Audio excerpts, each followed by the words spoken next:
Hello and a very warm welcome to day 2 of this bilateral series between Qatar and Oman women.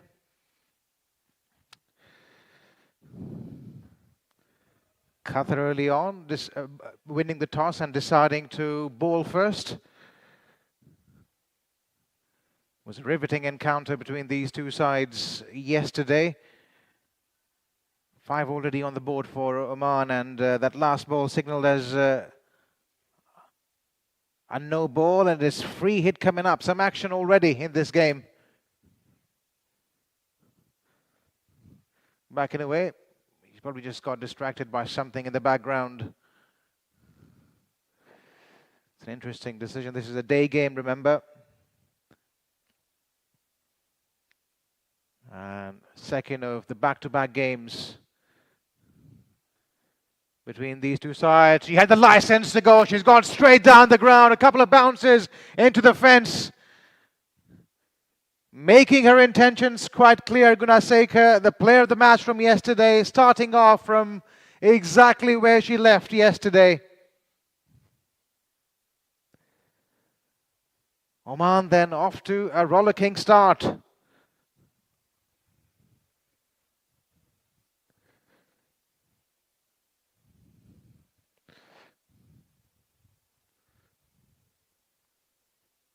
And this time, nicely nudged away for a single. They'd be looking to build on that momentum. They look to be slightly more settled after that first game. Clinched a nail biter.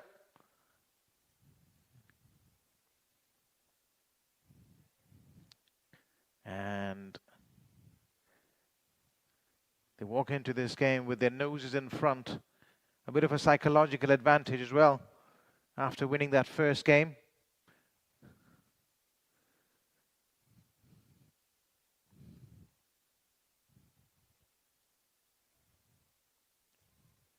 Nicely played as over number 1 comes to an end. It's 11 then for none.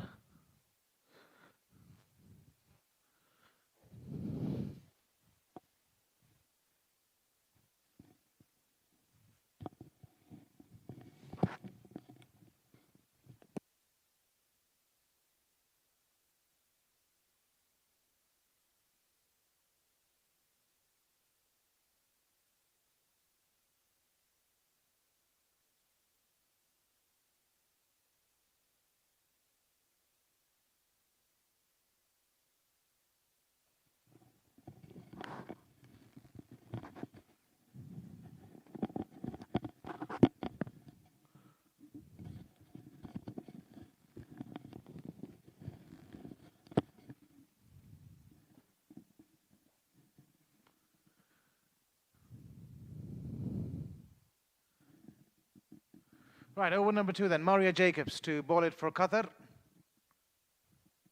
And it's Gunaseka on strike. Off radar, straight away, bowling it wide outside the off stump. They've got to control that. There was a lot of talk about the extras being given away yesterday. And I'm sure they would have gone back to the drawing board and talked about it. One thing they need to be mindful of in today's game, that's for sure.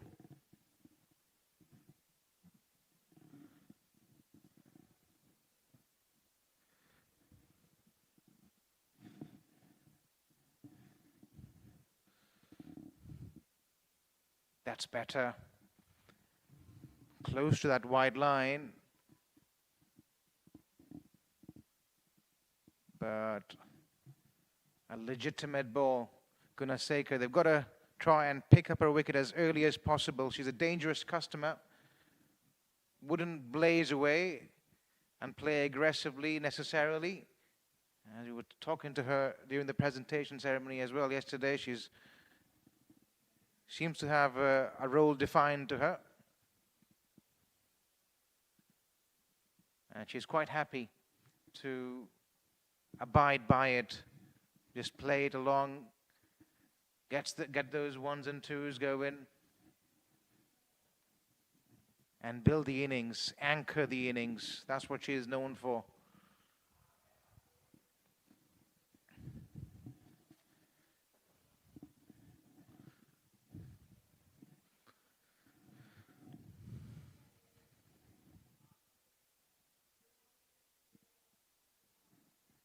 Another dot ball. That's better, Maria Jacobs.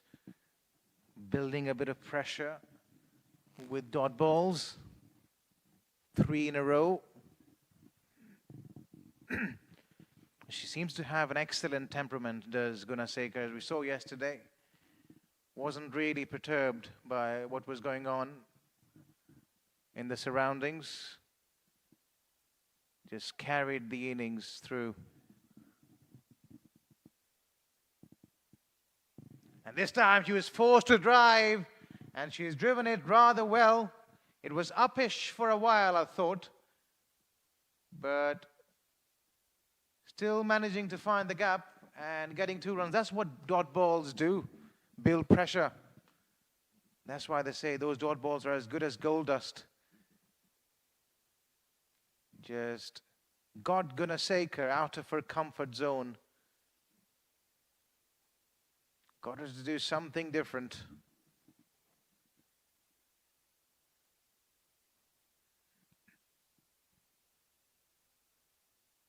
And another drive straight to the fielder. You can tell she's getting a bit agitated. She wants to get away. And it's thanks largely to those dot balls up front.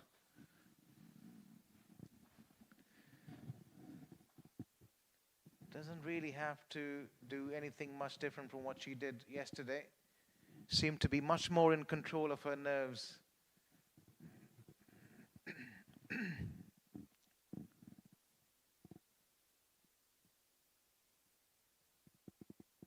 Played down the ground. Going through for a single. 2 done. Oman are 15 for none.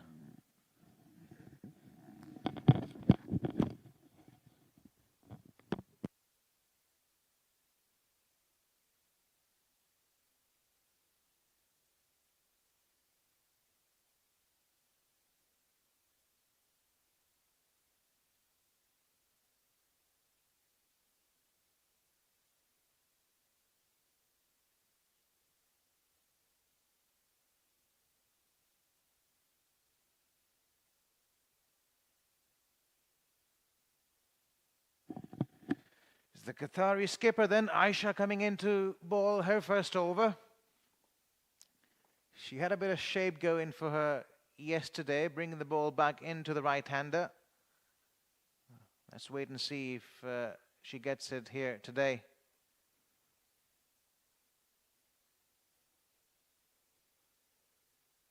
Yep, a bit of shape again.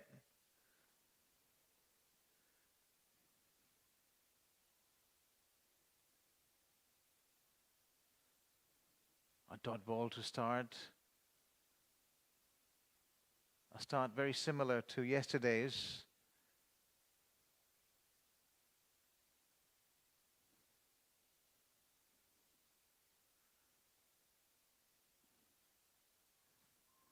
Dabbed away for a single. And that's her strength. That's the way she plays. I think she's realizing that early in the piece now. She was getting a little irritated in the last over. A little restless. But the nerves seem to have settled.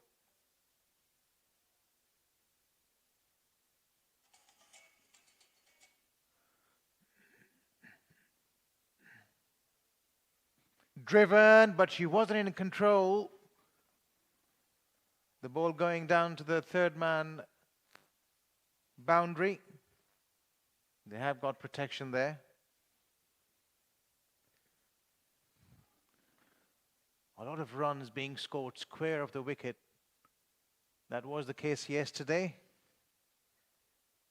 And I wouldn't be surprised if it's the same today as well. Seems to play a lot of those shots on the walk, does Gunasekar. Doesn't have a steady back foot. You would see her using her feet quite a lot against spinners. We saw that yesterday.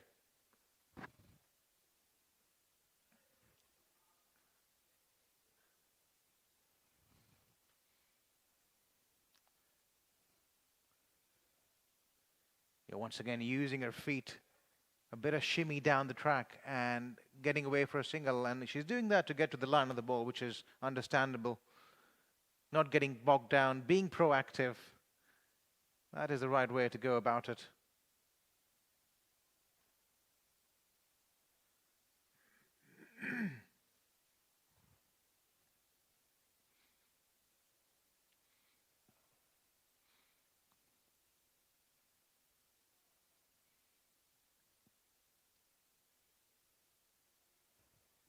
Well driven, crisply driven. But once again, that fielder coming into play. The fielder at third man, and that's the right position for Aisha, moving the ball away from the left-hander. End of over number 3. 18 they are, Oman now, for no wicket down.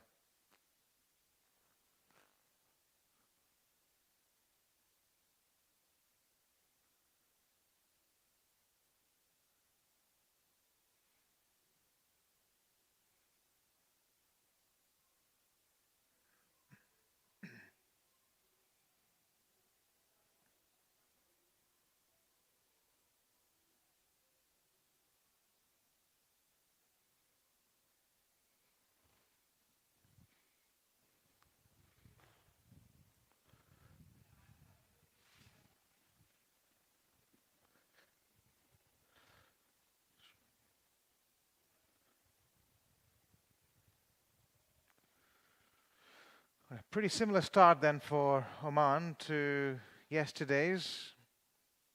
They were there and thereabout, run a ball, not losing wickets.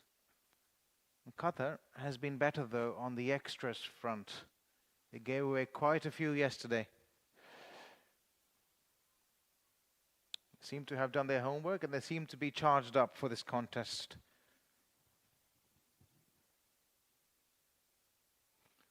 And this time the line was wrong, but there is protection. They've got fine leg and third man in position.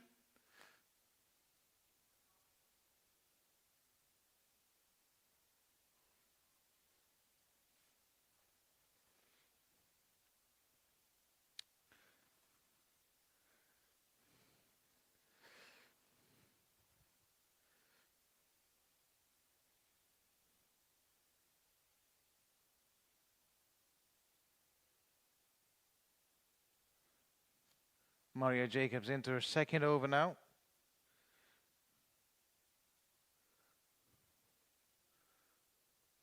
Well driven, nicely driven, finding the gap, piercing the field.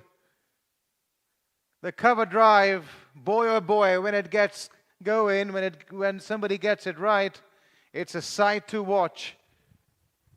An absolute treat to the eyes. And her partner seemed to have loved it, celebrating the moves. Have a look at that.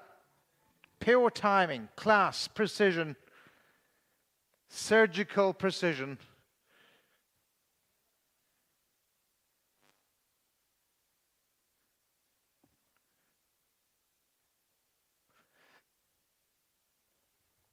That's the way to do it.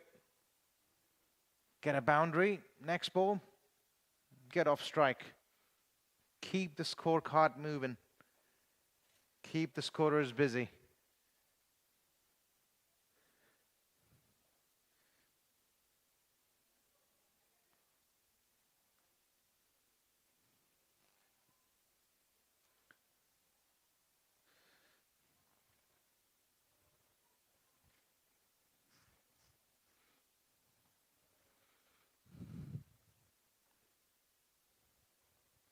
And this time she goes leg side.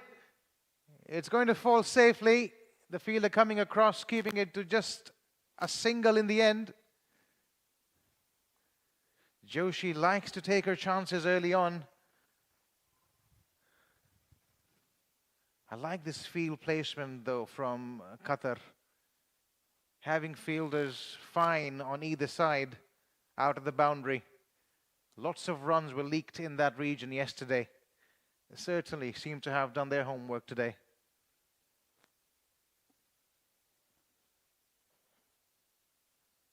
Full toss, and it gets the treatment it deserved. All she had to do was put bat to ball.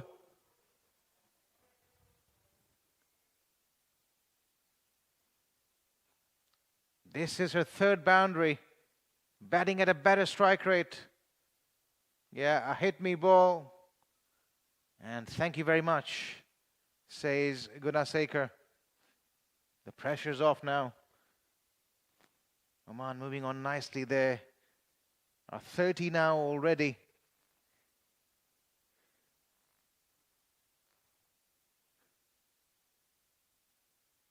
Well played. In fact, as we speak, Maria Jacobs has committed a cardinal sin, just overstepping, and a no ball has been called.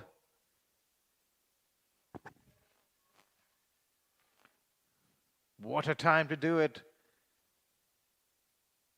Just giving the momentum away just when you don't want it. Right, Gunaseka, where does she go? Offside, straight down the ground. Those are her areas. Straight down the ground she goes. Didn't quite get the timing she would have hoped for, but they still come back for the second comfortably.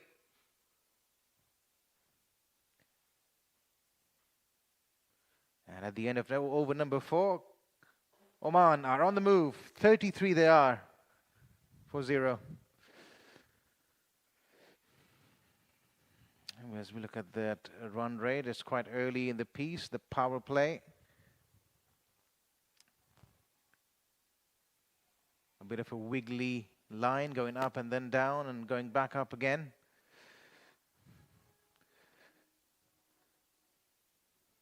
Too early for the patterns to be established, but early signs show that Oman are well and firmly in control.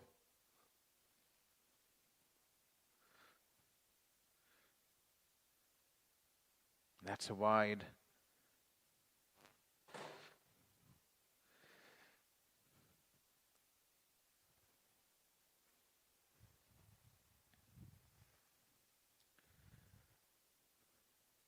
Well, this is day 2 of this bilateral series between Qatar and Oman women.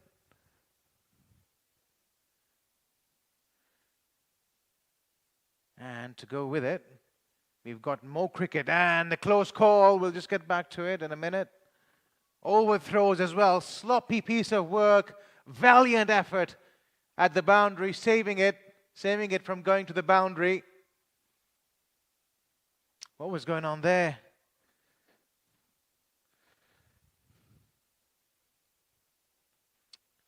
Yeah, coming back to the double header for today. We've got another game coming up tonight between Qatar men and Bahrain. And what a contest is that likely to be? A direct hit and it would be close. The throw was loose and slow. Ample time for the batter to complete that single.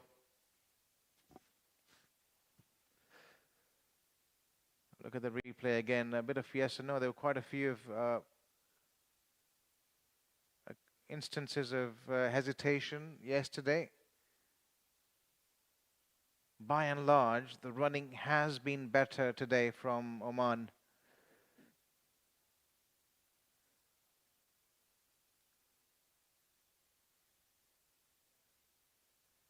Another close call, is it? No, comfortably home. The good thing was they were always going for one. No stopping and pausing, and that's really important. Seem to have a good understanding.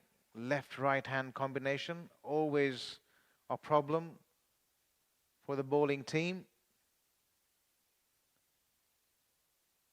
And it adds to the worries when the two batters have good coordination between themselves.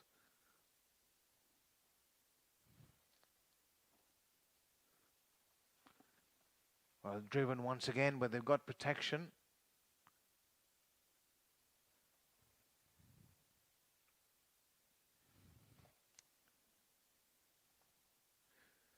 Right, just going back to that upcoming contest between Qatar men and Bahrain is part of the T20 Bilateral series scheduled to be played between the two nations.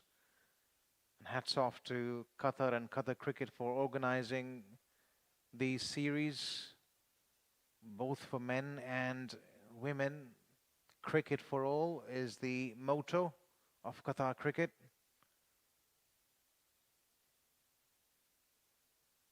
And how well they've lived up to it.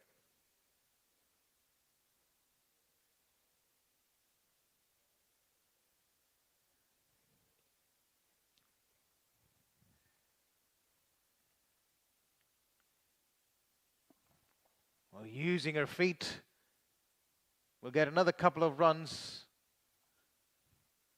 to... Well, in fact, there is a ball to go. I thought that was probably the end of the over, but we've got a ball to go.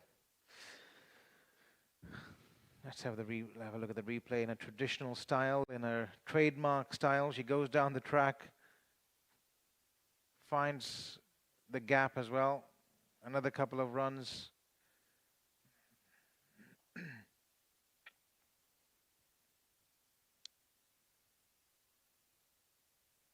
Down the ground, and another single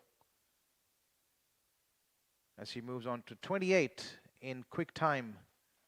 End of over number 5, 42 they are for none.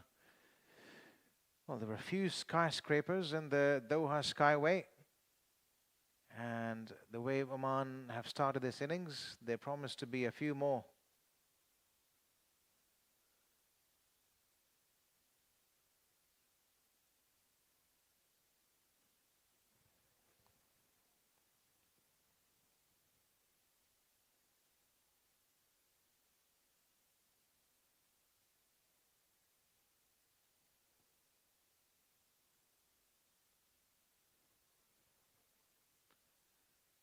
Right, Maria Jacob starting off the proceedings. She's been a little bit expensive.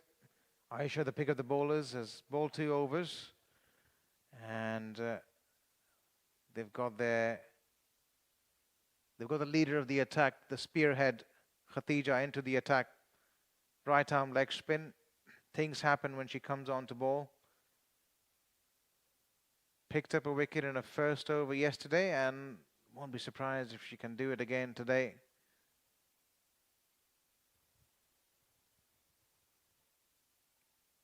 Again, using her feet and a misfield, sloppy piece of work. It was regulation stop. Should have been stopped. Instead, allowing it to go through her hands. And yet another boundary to Gunaseka. She's looking $1 million at the moment. Playing at a much better strike rate as well.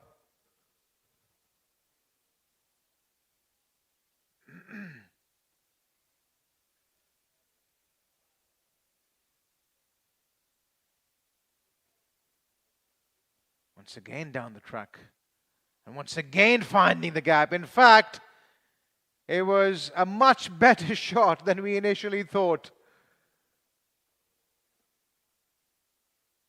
Tells you so much about how cricket is not just a game of power, but timing. A lot of credit as well has to be given to the groundsman for preparing an absolute belter of a turf. Lightning fast. The ball just has to miss the fielder by a few inches or so, and it fairly races away.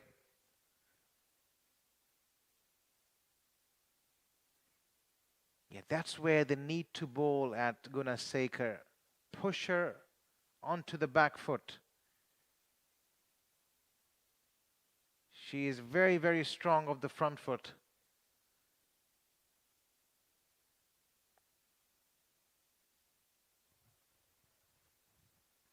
Worked away for a single. Well, let's shed a little bit of light on the umpiring. It's been brilliant, to say the least. The decisions yesterday were spot on. And today we've got Sulish and Rilas as the two umpires out in the middle, and the third umpire is Mr. Sajidullah.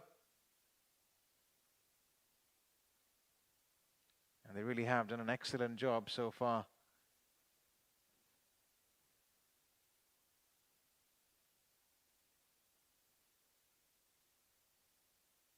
Joshi, she's been a mere spectator at the other end, just faced 9 deliveries for a runner ball effort.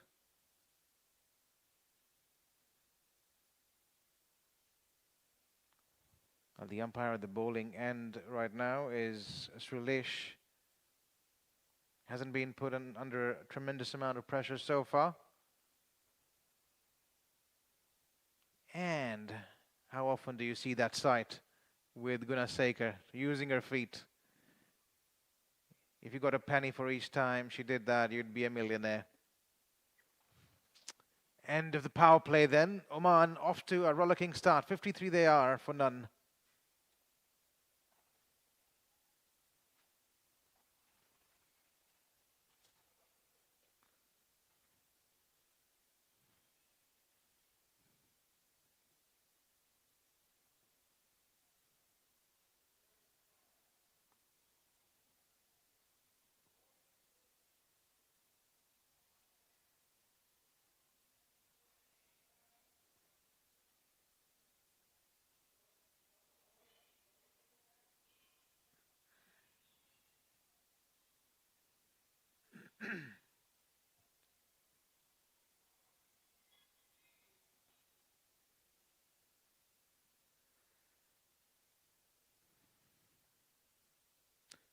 Well, let's look at that wagon wheel, and most of those shots that you see in blue have come from Gunasekar.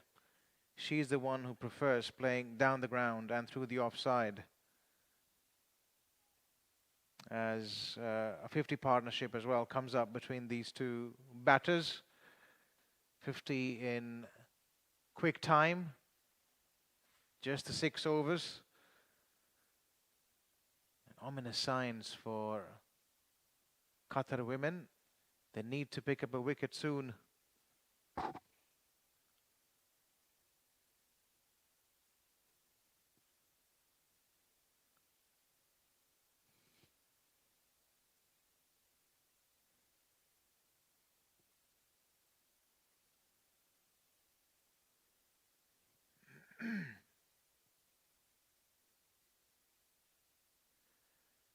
A change in bowling then. Shaheen coming into the attack. Look much more settled today. Oman just playing at their will, dictating terms, rotating strike, getting boundaries.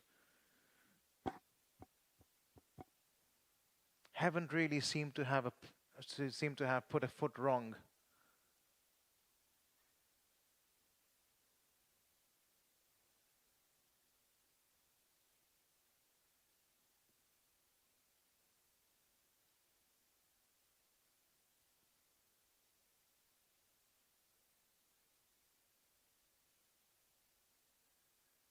Drilled down the ground, and she's quite happy to play the sheet anchor's role today, Joshi.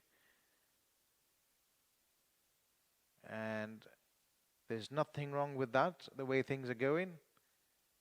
She just needs to give as much strike as possible to Gunasekar. The run rate 8.68. Plenty of overs to go, 13.4 to be precise.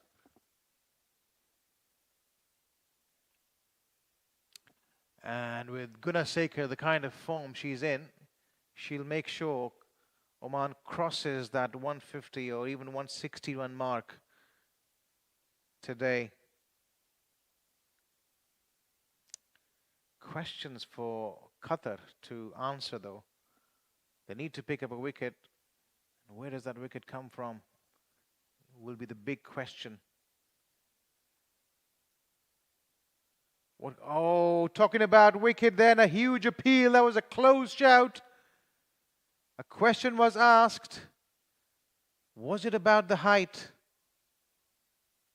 Joshi just rubbing her thigh, suggesting that it probably hit her high on the leg. Let's have a look.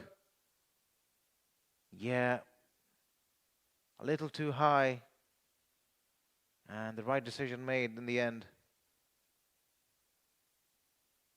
But finally, something to cheer about for Qatar.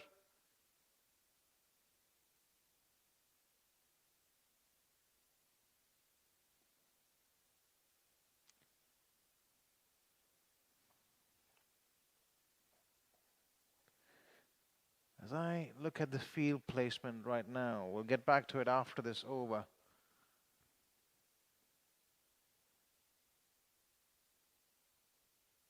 Last ball of the over coming up.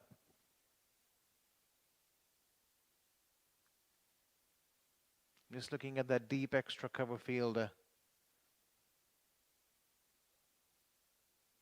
Played away to point for another single as another over comes to a close.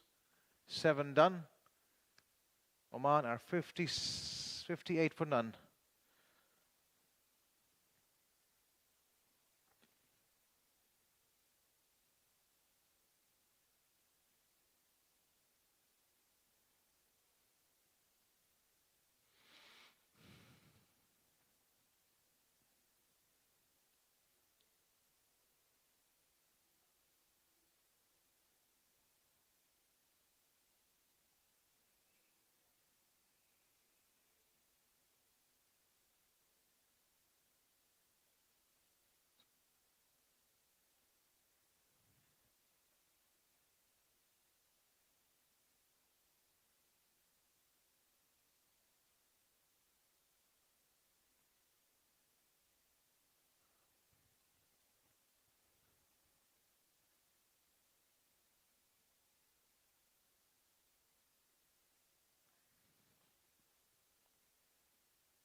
Right, a change in bowling then. Kandiru played extremely well with the bat yesterday.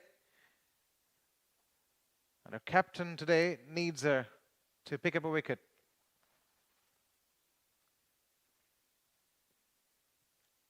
Scored a 50.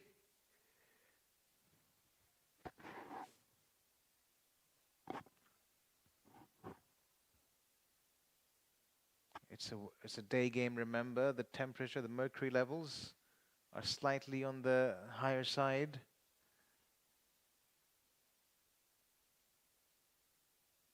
The energy is not the same as the game yesterday in the evening. These girls were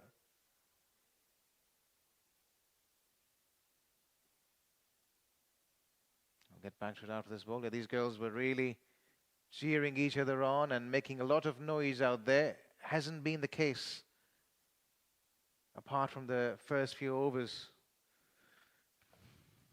Right, Gunasekar is back on strike, and we were talking about the field that Aisha has for her. She had a deep extra cover for her in the last over. And that fielder, Khatija, now has moved to deep covers. And I don't mind that. But there is a fielder at deep square leg which doesn't serve much purpose with Gunasekar. And that is why she prefers using her feet, going down the track, closing her onside. Very, very hard for her to drag the ball to the onside once she moves her left shoulder towards mid-off. I wouldn't really be worried about her hitting in that region. It might as well, however, be worth having another fielder for her on the offside.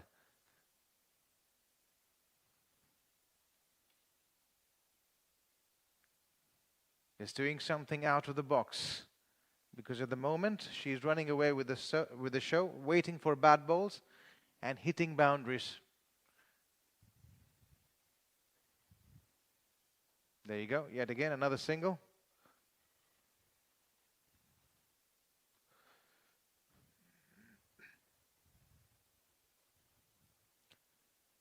First over then from Kandiru comes to an end. There's 63 Oman for 0.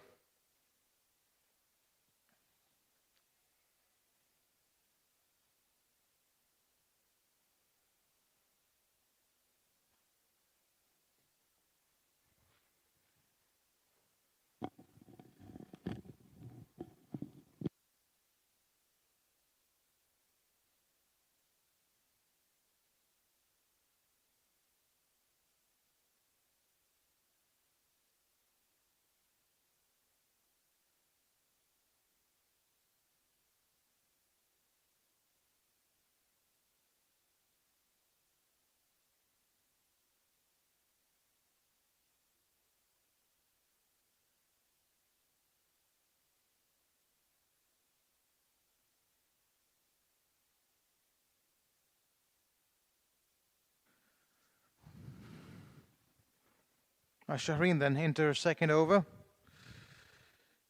She comes and driven in familiar fashion, shy of the stumps. No need for that, conceding an overthrow. Aisha probably arguing that the non-striker was out of the crease.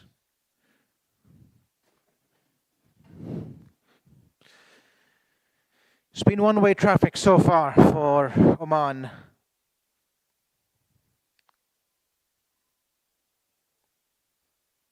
And the frustration grows with left-right hand combination. The fielders have to change, draining their energy levels.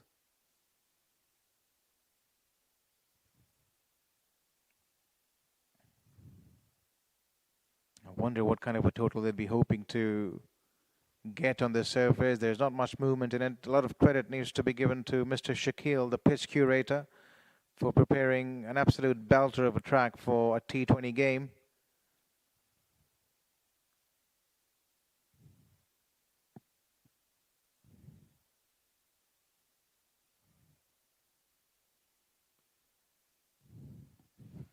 Worked away through the offside. There is nobody patrolling that area on the offside, and yet again they give a boundary away in that direction. And that brings up Gunasekhar's half century. What an innings it has been. Innings of composure and calm. Picking up exactly from where she left yesterday. And it's largely thanks to her innings that Oman find themselves in a commanding position in this game. Good strike rate as well, 131. And that's what she's done so well. Rotating strike at regular intervals.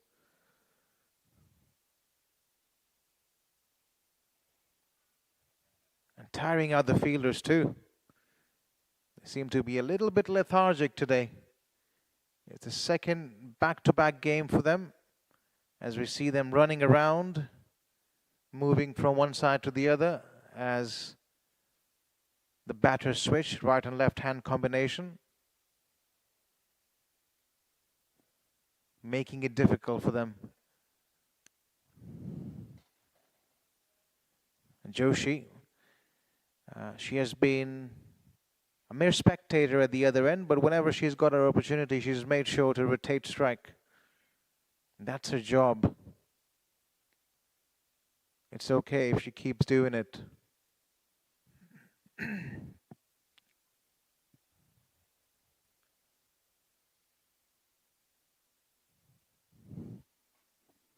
a single to finish the over.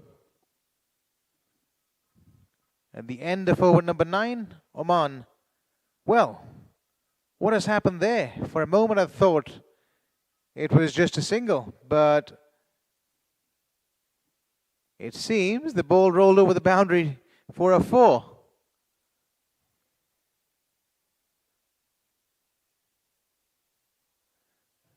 Well, let's watch the replays in a bit.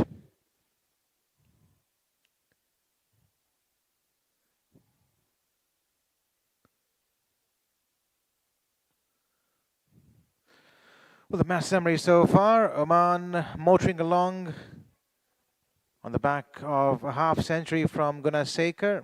Nothing much to write home about in terms of bowling for Qatar. Aisha has been the most economical bowler.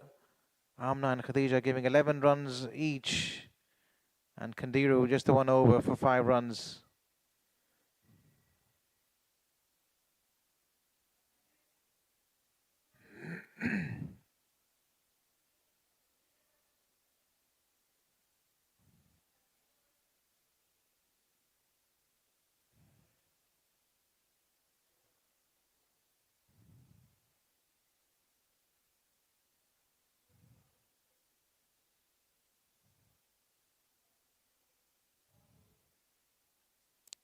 Just to inform our viewers, this match is being telecast on our YouTube channel, Qatar Cricket Association's YouTube channel, where you can tune in and watch it live.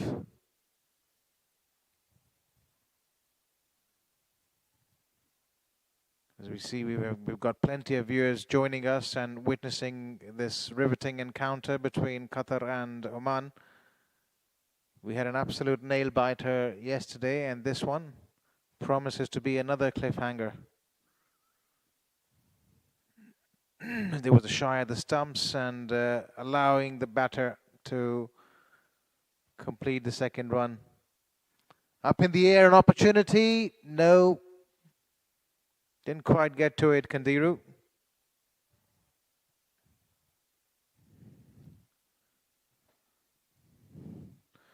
Worrying signs for Oman, that's for sure.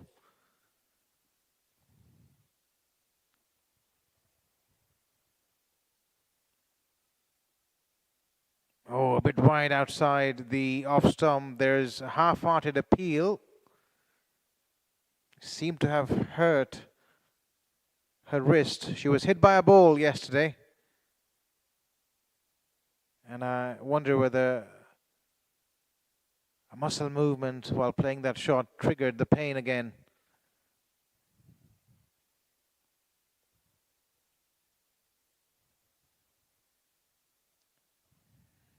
She's an important part of the squad. They want her to stay out there and not get injured, play all of the rest of the games as well. Another dot ball. That's good from Kandiru, building some pressure. Losing her concentration a little, Gunasekar.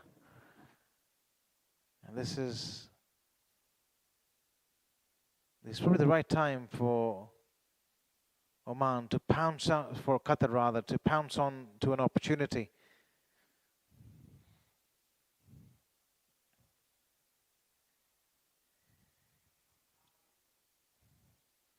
Kandiru bowling the last ball of her second over. It's been quite economical, but they'd love her to pick up a wicket now. Another single. And another over comes to a close. At halfway stage, Oman are 81 for none. And with that, it's time for drinks.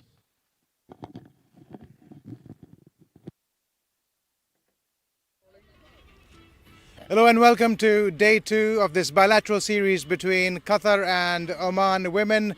We had a riveting first day yesterday.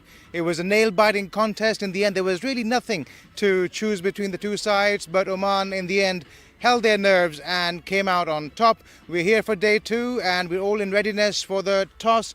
To my right is the Omani captain, Priyanka, and to her right is the Qatari captain Aisha, and overseeing the toss today will be the match ref Miss Shivani. Aisha, you've got the coin. Can you give it a flip?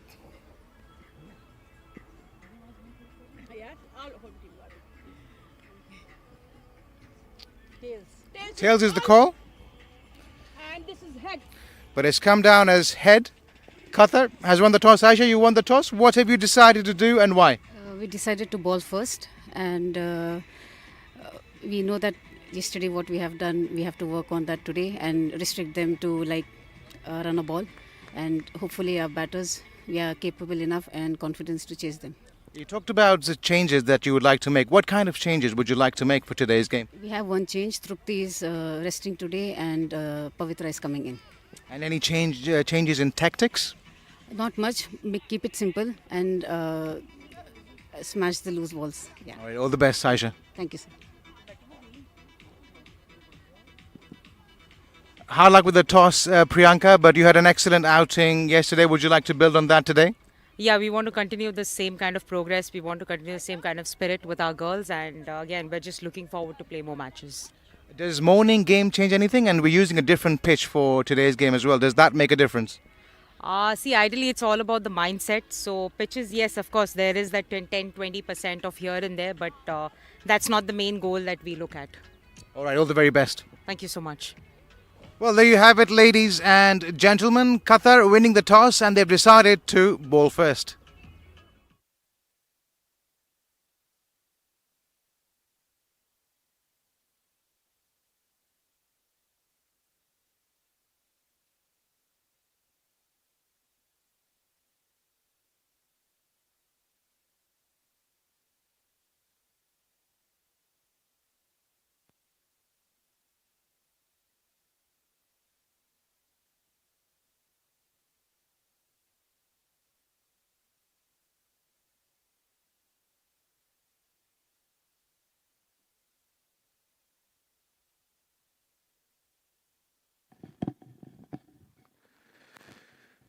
Right, there we have it.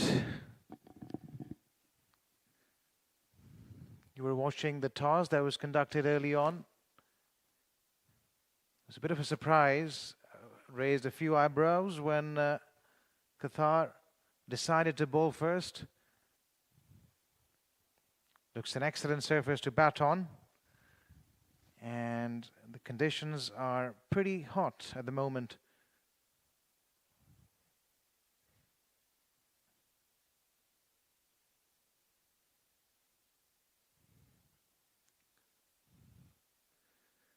Amna Kashi into her second over then. Can she do something? Can she make things happen for Qatar?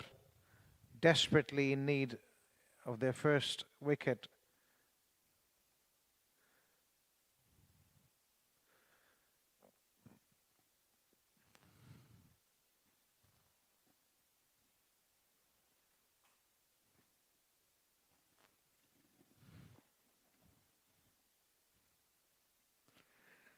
She was expensive in her first over, but it's time for her to make amends.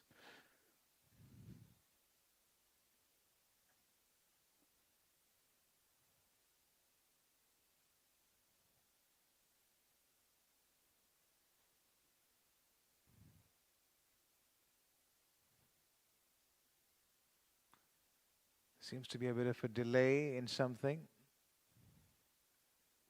I think Amna just adjusting her field, quite meticulous about her field placements. She's bringing a fielder in actually from the deep mid-wicket boundary. But that doesn't really matter when Gunasekar is on strike because she's going to play 70% of her shots on the offside. Glides it away for another couple of runs.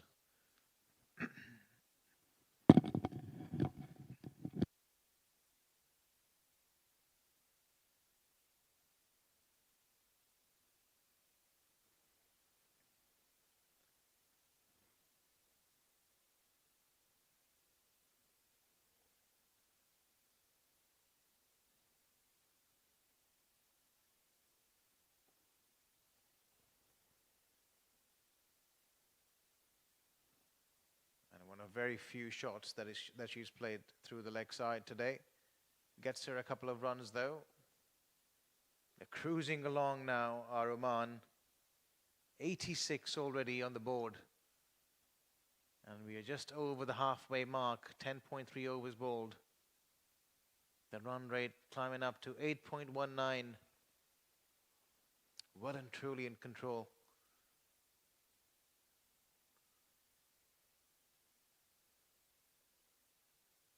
Dot ball.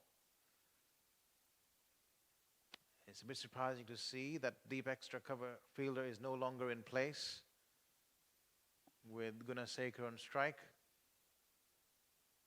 There is third man, pretty wide. That makes sense. Wide though from Kashi. She's been struggling with her lines and lengths. Haven't really been able to hit the right areas.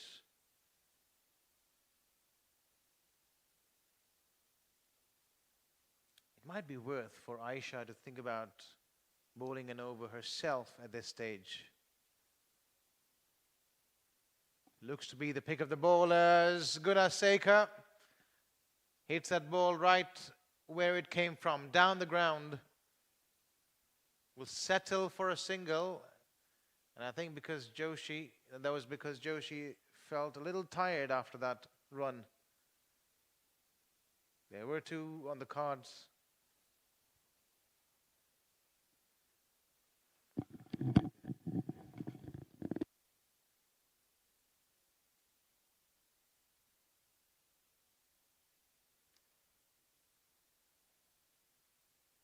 Wide down leg side, and they go through for a bye. 1+1, get one for free.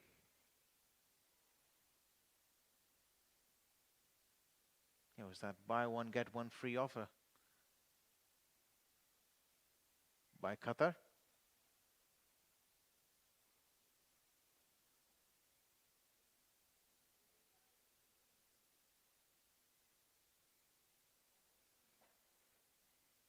A dot ball to end over number 11. 89 Oman for none after 11.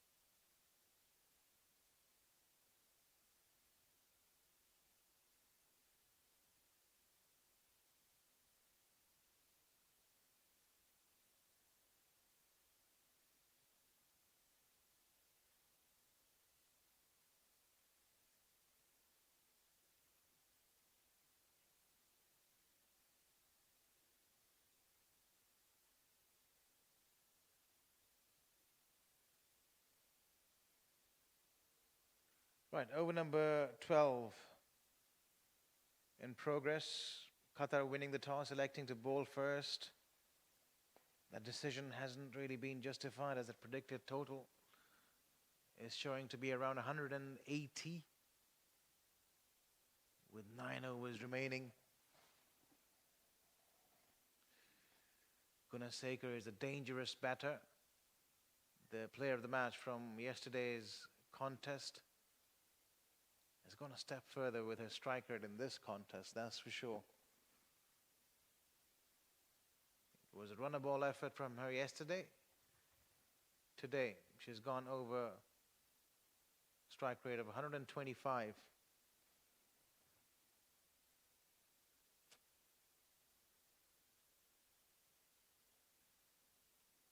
It's a funny game though, cricket. If Qatar are able to pick up a couple of wickets here, it might just put the pressure back on Oman. And it might just force them to do something silly. But at the moment, you see those fielders running around.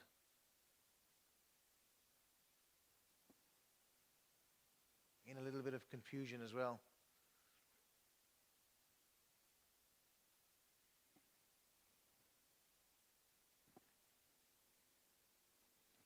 Goes onside as she found the fielder. Yes, but it wasn't a catch. Coming back for a couple of runs. Joshi now, she wants to up the ante a little.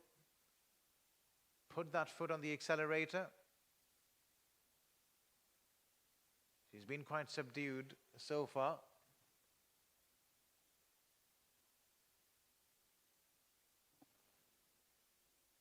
Full toss, single.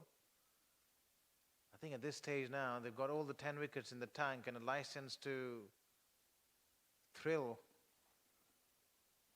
and go all out in this contest.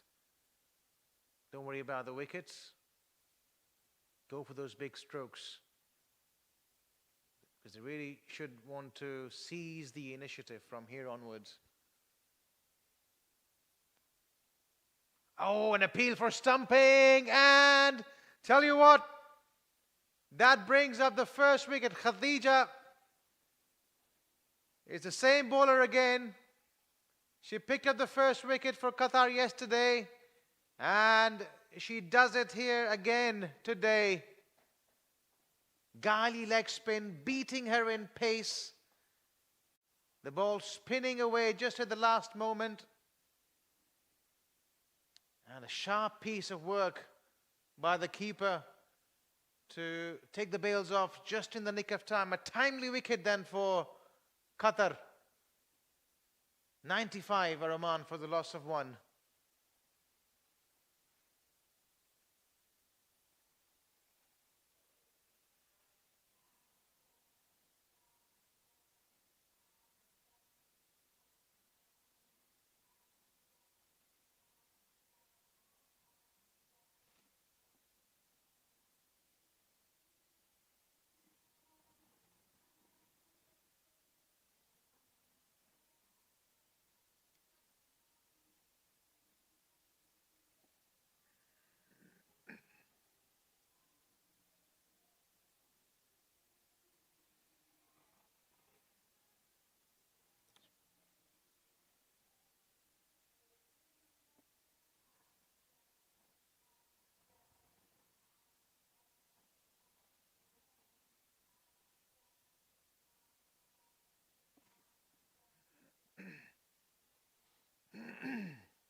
Right, the first wicket down for Oman.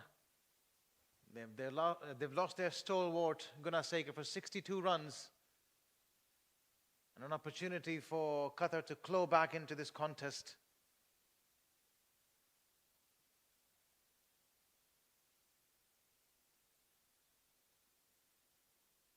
For a moment I thought they were going to bring back Aisha into the attack.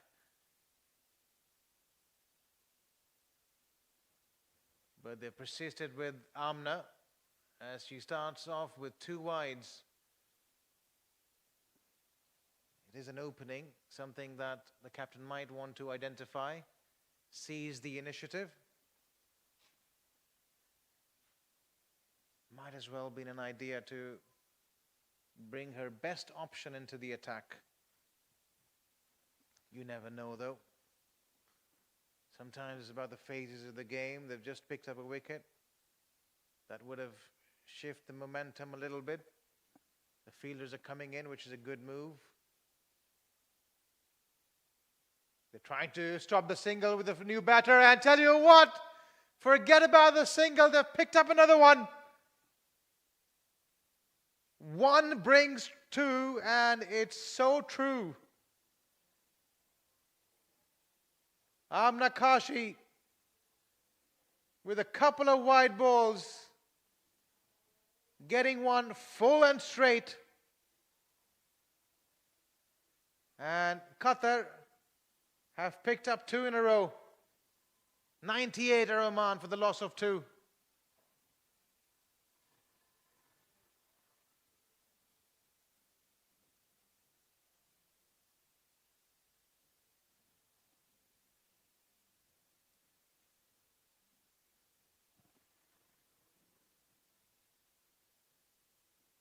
Well, let's watch that replay again. It was full It was coming back in slightly, playing down the wrong line, and an easy decision for the umpire there.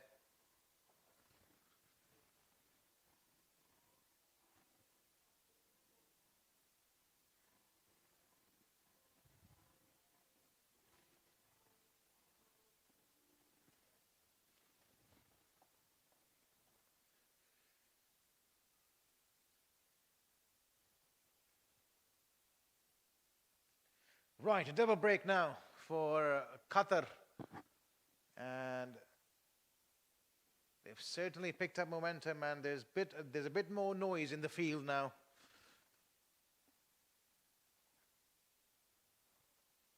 Might be worth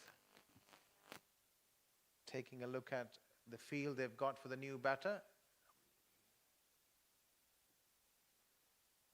Sending the long off back, which is a surprise move, as she was in on the wicket ball. There's a fielder at long off, deep mid wicket, deep extra cover, and deep backward square leg. The four fielders outside the 30-yard circle.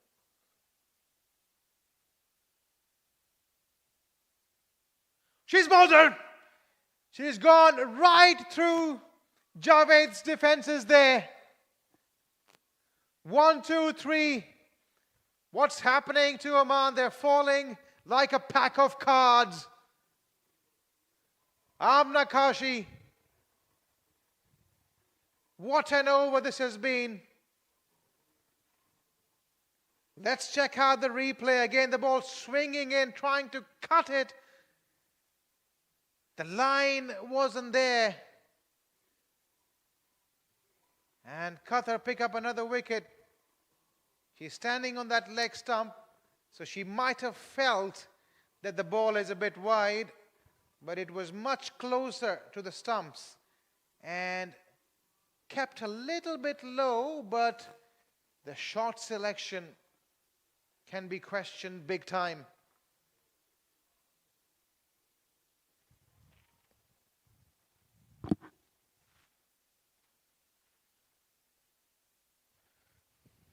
The match summary so far: Omani women got off to a decent, reliable start. 98 for 3 they are right now, losing 3 quick wickets. Amna Kashif has been the pick of the bowlers, picking 2 wickets.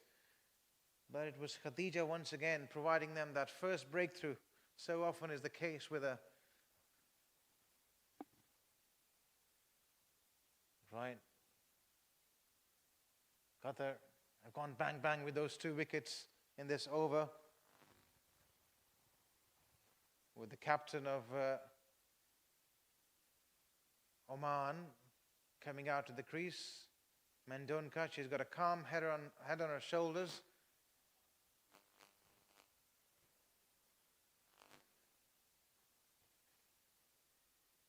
And she has a bit of damage control job to do here after those wickets. Such a funny game this. Can swing like a pendulum. They were cruising at the halfway mark. All of a sudden, losing 2 quick wickets in this over. And obviously that 1 wicket which was picked up by Khatija in the last over.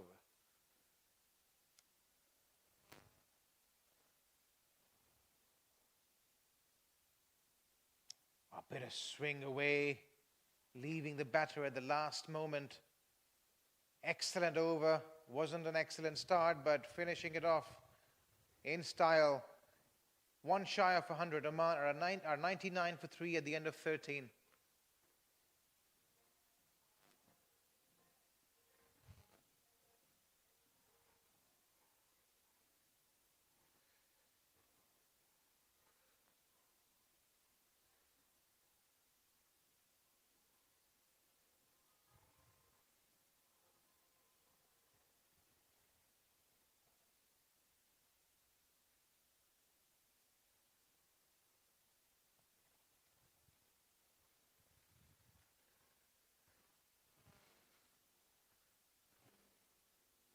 Right, so let's check out that bowling card for Qatar. Khadija is bowling her third over, providing Qatar with that breakthrough.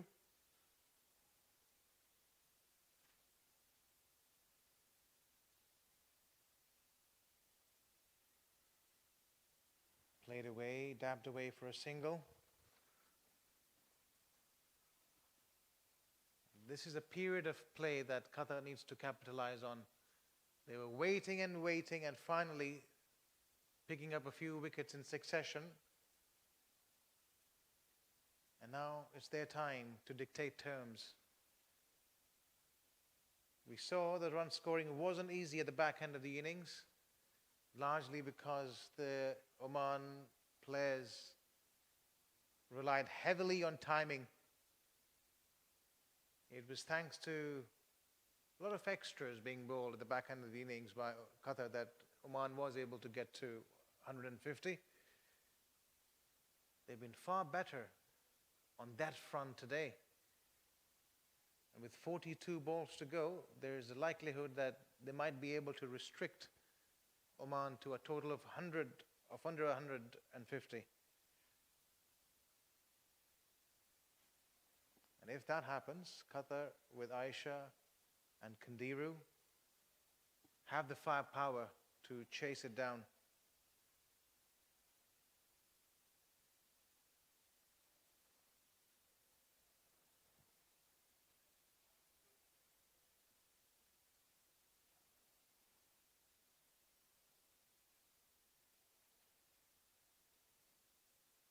I'm not sure what's happening there.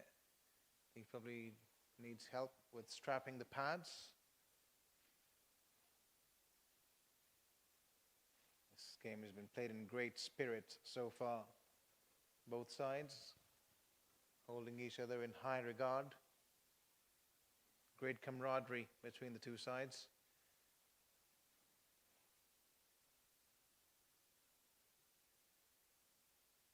And that's the right way to go about it.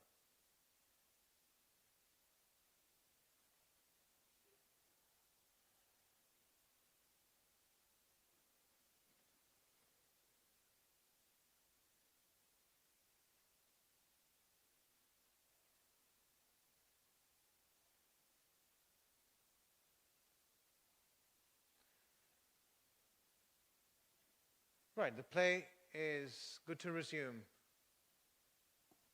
Play to the offside, belted hard and a direct hit. She would have been found short for sure. It was Aisha, the fielder. She had one stump to aim at from that angle. Didn't miss it by much.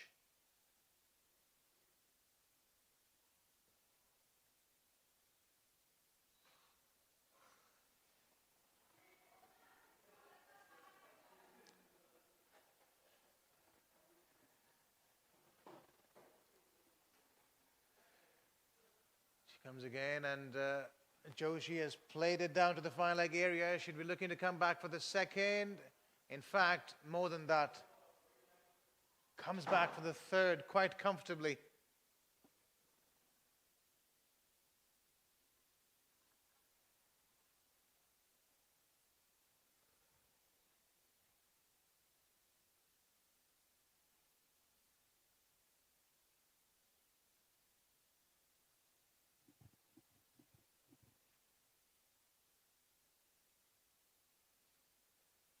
Well, just another look at that bowling card once again. Amna Kashi was being the pick of the bowlers, picking up 2 wickets in 1 over, bringing some momentum back to Qatar as that ball has been played away by Mendonca just against the run of play. Getting a boundary, the skipper, it was a valiant effort in the field, all right, but a dive in vain. Good counter-attacking batting this by the captain. Realizing they still have 7 wickets in the bank and realizing that Qatar has some serious firepower in their batting. End of over number 14, 109 they are now for 3, Oman.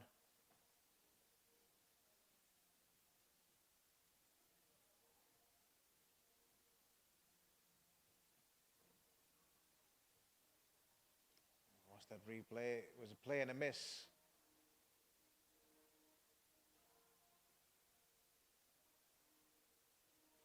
But the match summary so far, Omani women played 14 overs, 109 they are for the loss of 3 wickets, winning the toss and electing to bowl first. Gunasekar yet again leading by example, scoring a half century, 62 she got of just 50 deliveries. Joshi has been there since beginning, 2 ducks in a row, and Mendonca has made her way out there in the middle and she's looking quite good.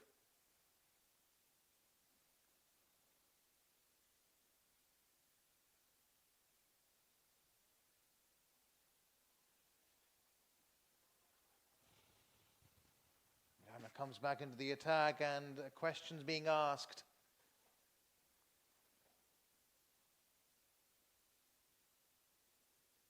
Being the star for, in fact, it's Shahreen who is into the attack.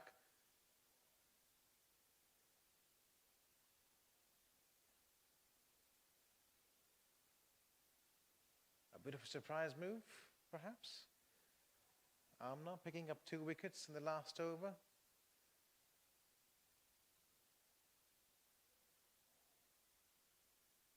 Down leg side, wrong line, but the fielder will manage to run across and cut that one off, keeping it to just the 2. It was a slow ball, not much pace on it.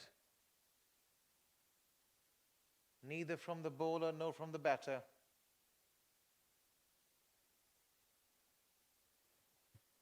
Two runs added to the total. Joshi probably needs to shift a gear now.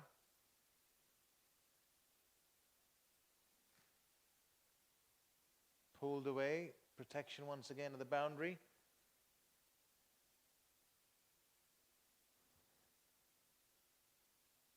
.3 overs to go in this contest.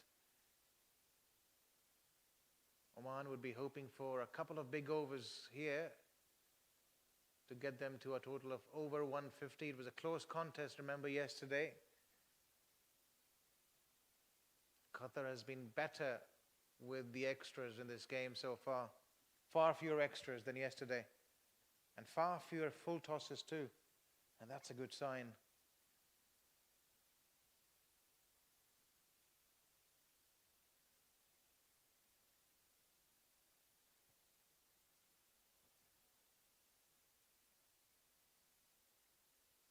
Oh, that would have been interesting. Had she missed it, there would have been a huge shout for LBW. And the umpire would have found it tough to not give it.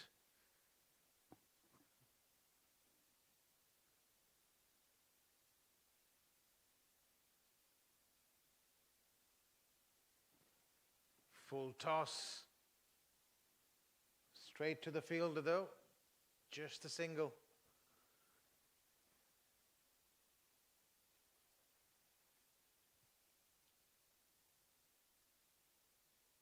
We haven't seen much of Shahreen on strike because he's only played 30 deliveries out of the 89 balls that have been bowled so far.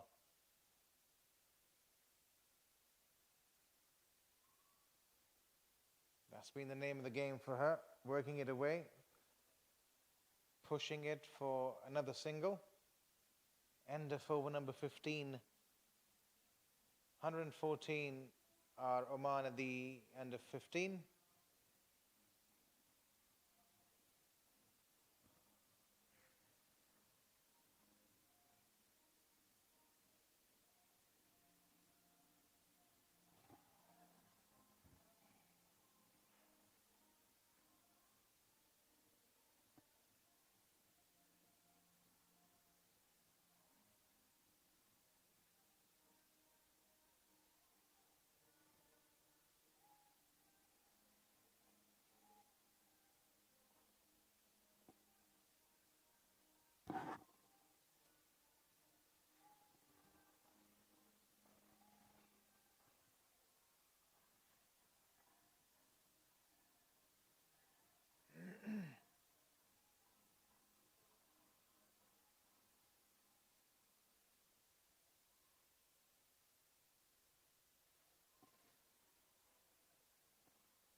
Well, the final phase of the innings coming up then. The last 5 overs, the death overs in progress.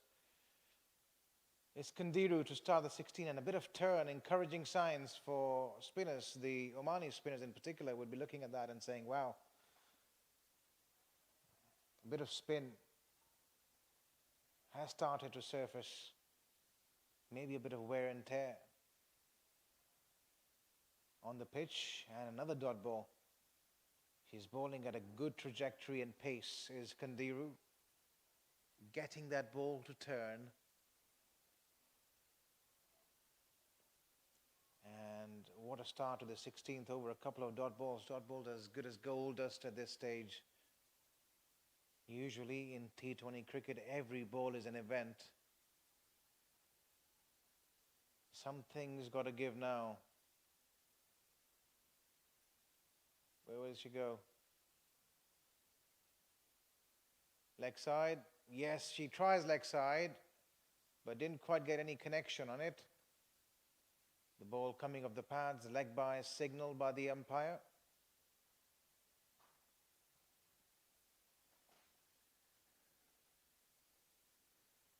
That brings Priyanka Mendunka back on strike. She looks to be the right person for the power charge for Oman.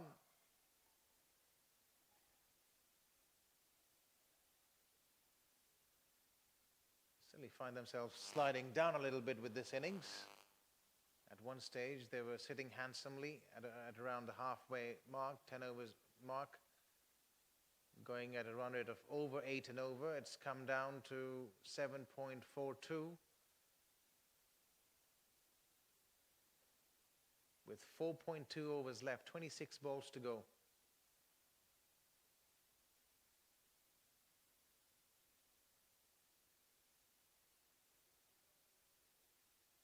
If they go run a ball from here, they will get to around 142, and that's not something they'd be happy with.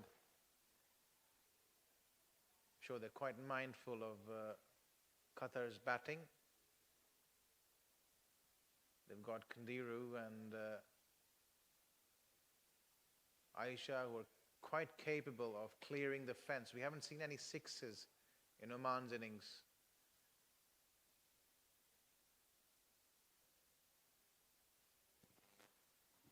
Cut away, straight to the fielder. The throw is in, a question's being asked.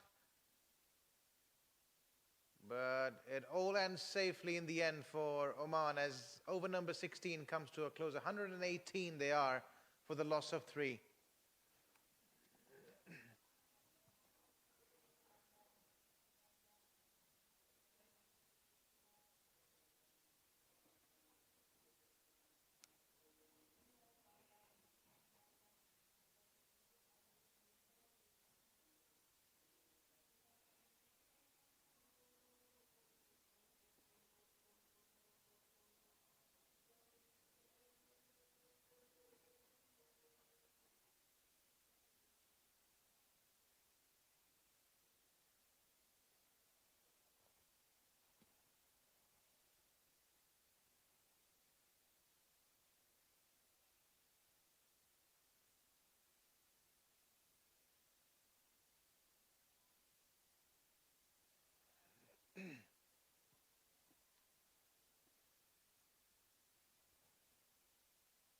Right, they've got the star of the show back into the attack now. The bowler who picked up a couple of wickets in her last over, Amna Kashi, has taken the role of the leader of the pack today. And that's why she's dangerous. The ball jagging back in. She's found that movement ever since starting her second spell.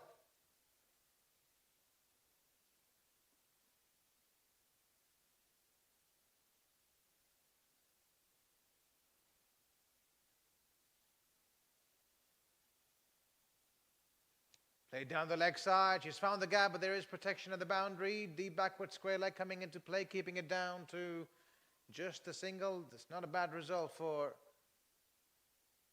for Qatar this if it's only a single. As long as they avoid those big hits and boundaries at this stage, they'd be fine. They're doing that perfectly well here today.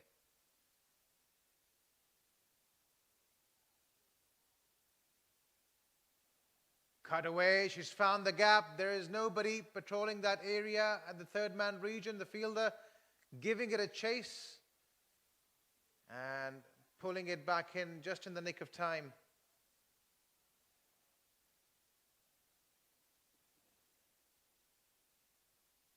Three runs though in the meantime. Excellent piece of running, good intensity shown. Joshi has been out there since the beginning of the innings, so she must be feeling tired, but still willing to give it all she has for her country.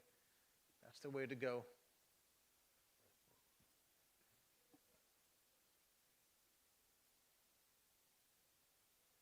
Once again, some movement, not allowing any width to the batter. What's heartening to see from Qatar in this innings has been the control of extras. Unlike the first game, they've been much more disciplined with their bowling.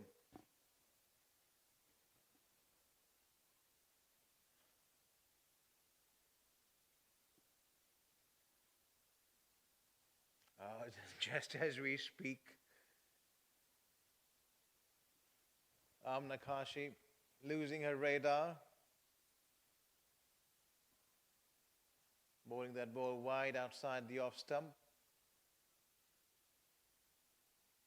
Bringing about the commentator's curse in the process.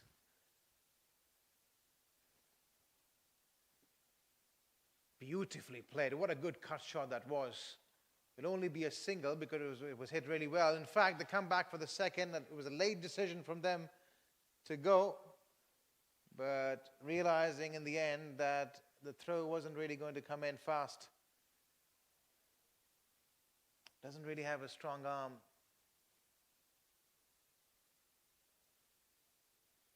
What a good shot that was.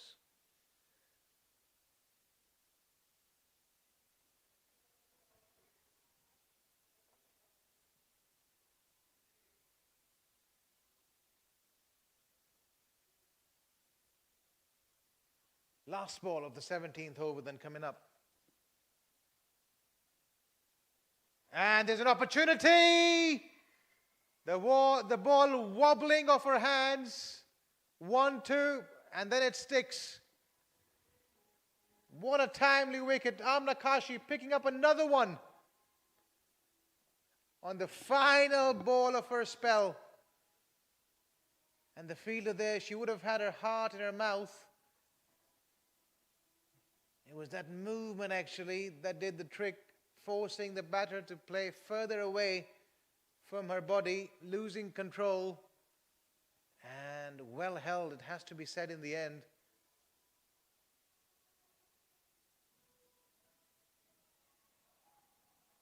Forcing Joshi, the set batter, to play away from her body. It was a wide actually. Had she left it. But she wanted to find that gap between deep point and third man. A little too ambitious, it turned out.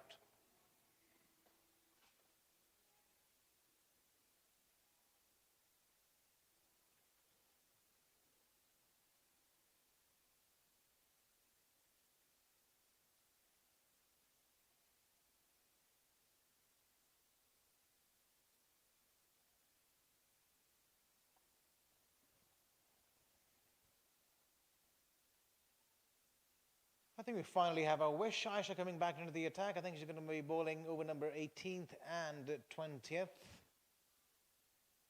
finish off the proceedings for Qatar. They're well and truly back into this contest. The last 4 wickets have fallen in the span of around 30 runs.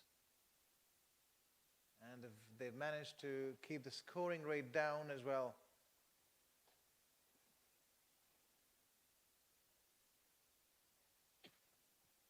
What kind of a field is she operating with? She's got a long off in place, long on rather, long off as well. And she's got a deep backward point, deep mid wicket, and a long on.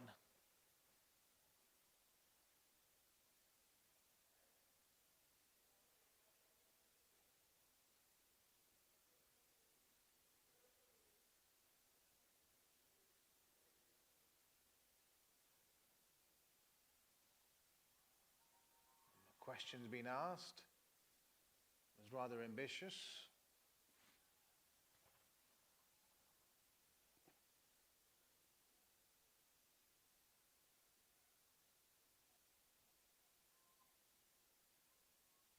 There's a lot of chatter around the bat now.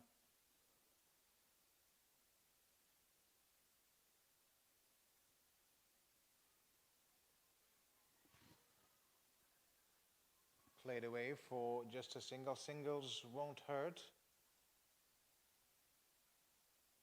They'd be quite happy, as we spoke earlier, if they can avoid those boundaries, Qatar.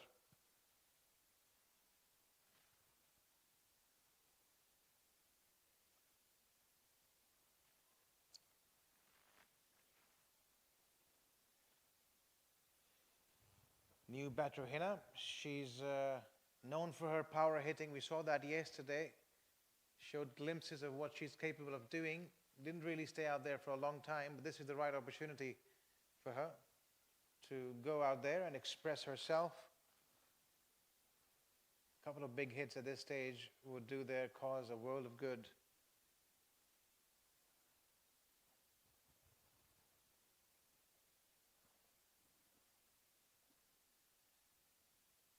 A dot ball to start. The intentions were quite clear though. She wanted to go big and go hard. First ball. Doesn't really have the time for any sighters either. She has to go. Aisha has bowled a brilliant over on her comeback. Just the one run so far.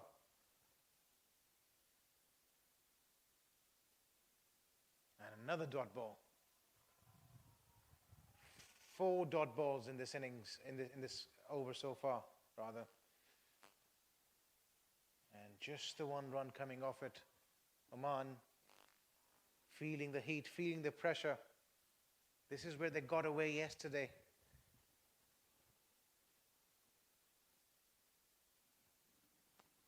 Just a single to end. End of over number 18, 128 are Oman with 2 overs to go.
Well, the charge is on now, and the last 2 overs to come. Hina has just made her way out in the middle. Mendunka, the captain, is out there with her. And they'd be hoping for a couple of big overs to finish. It's been a disciplined effort so far by Qatar, keeping a check on the scoring rate and picking up regular wickets after that first big partnership. Down the ground she goes. Will only be a single, and in fact, had that ball hit, it would have been curtains. As it turns out, though, she lives to survive another day.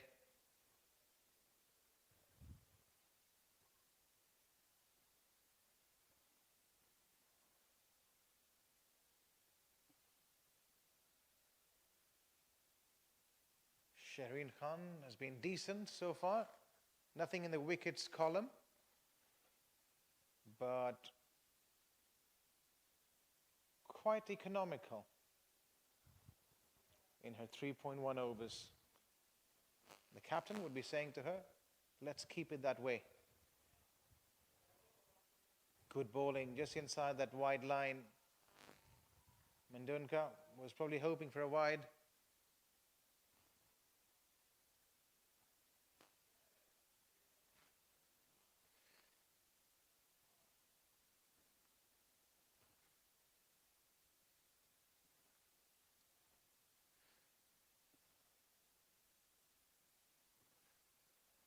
Through the onside she goes, but again there's protection.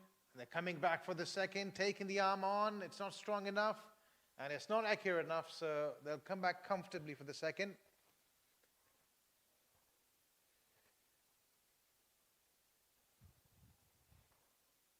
Well, yesterday as well, Oman got away at this stage. It was thanks to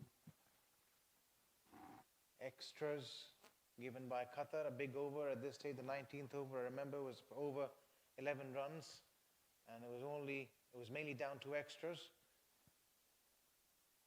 That fast-tracked Oman score to 150, as another direct hit there would have brought up another wicket. But it'll be interesting to see if Oman are able to get out of their shell and proactively get a few boundaries here to push that total to about 150. If not, they'll have a proper issue to address in the coming few games.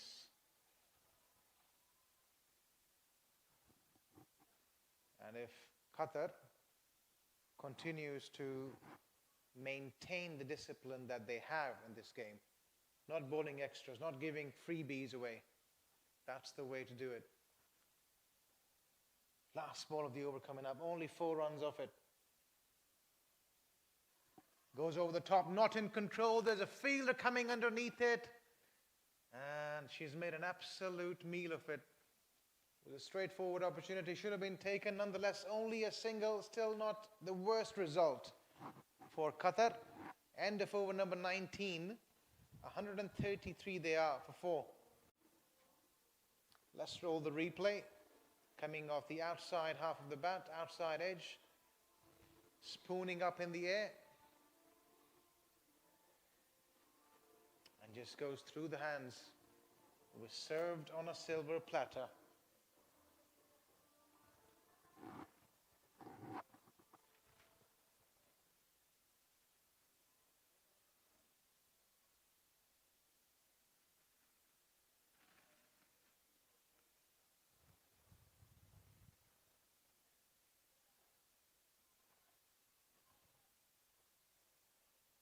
Final over of the innings coming up. Aisha to finish her quota of 4 overs.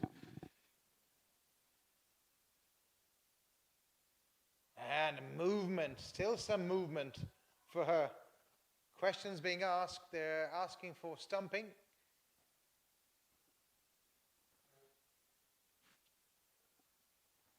What a start once again though for the captain. Making use of the swing she has, and it's swinging late as well, which is difficult to spot for the batters. That's so natural, and it's very difficult to do that from around the wicket, mind you. This time she's played it away, she's found the gap, but it wouldn't really have the legs on it to go to the boundary. They'll come back for the second in the meantime. This time not much swing on offer. It's difficult to do that anyways. when you're bowling around the stumps. So kudos really to Aisha for that first delivery she bowled.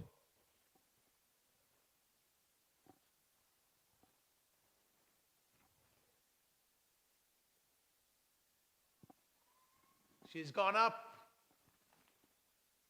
and found a fielder. Coming back for the second once again. She's not happy there with that effort. I think that the ball did carry to her, so it was a catching opportunity, and they come back for the second in the meantime.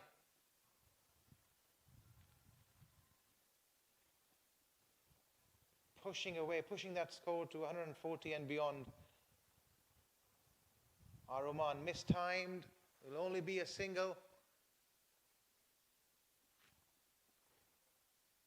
The last two balls of the innings coming up.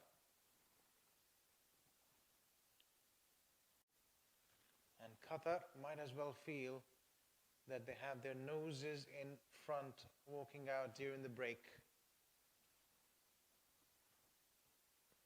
They've been much better with their discipline, and as a result, they might as well save themselves at least 12 extra runs to chase. They were staring down the barrel with the kind of start that Oman had. No wickets lost for around 88 runs.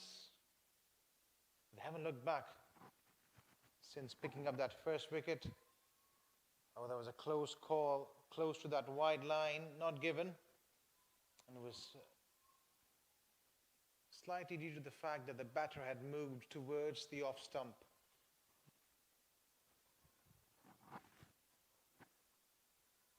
Modern day rules. Umpires are a bit more understanding of the wide lines. And a run out opportunity here. Should be an easy run out. No, missing the stumps. And well, they're coming back for another one, another run there. A freebie given away. But that's okay. They can walk off with their heads held high, keeping that score down to 140 from where it looked like to be climbing way over 150, even 160 was a possibility. Medonica will remain not out on 18. Hina on 8. Aisha finishing with yet another economical spell of 22 runs in her 4 overs. Right, we'll take a short break. When we come back, we'll show you Qatar's chase. They have 141 runs to chase down.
Right, welcome back to this second T20 international between Qatar and Oman women.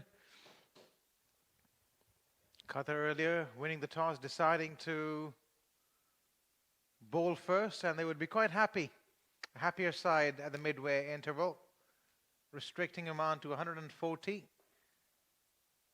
10 runs shy of the total that Oman achieved in their last game, and was thanks mainly to some excellent bowling, controlled, extra less bowling,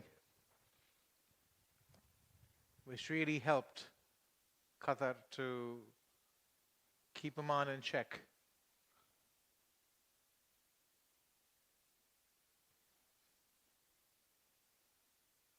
A bit of yes or no. We saw in Oman's innings how they improved on their running between the wickets from yesterday. Qatar probably has to take a leaf out of their book and repeat the same.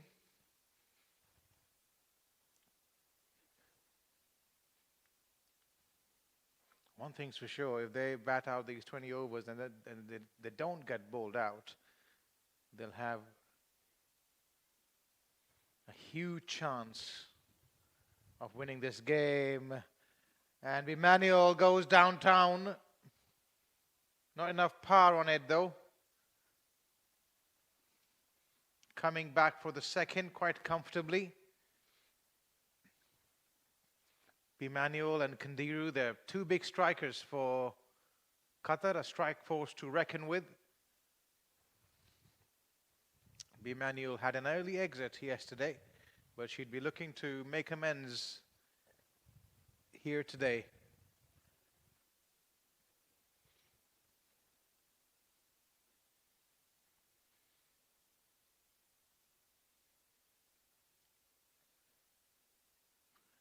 And this time it was a hit-me ball, down leg side, helping it on its way. And the first boundary of Qatar innings.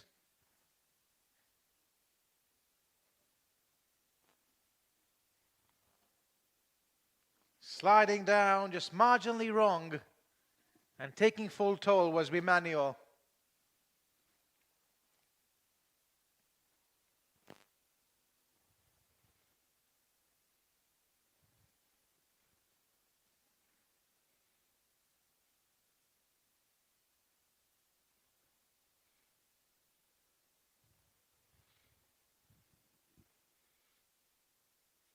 Last ball of the innings, a repeat of the mistake of the last ball. In fact, it was worse than that.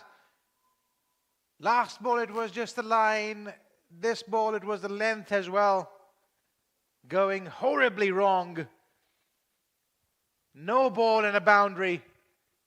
It's free hit coming up for Qatar. What an excellent start they've had to this innings.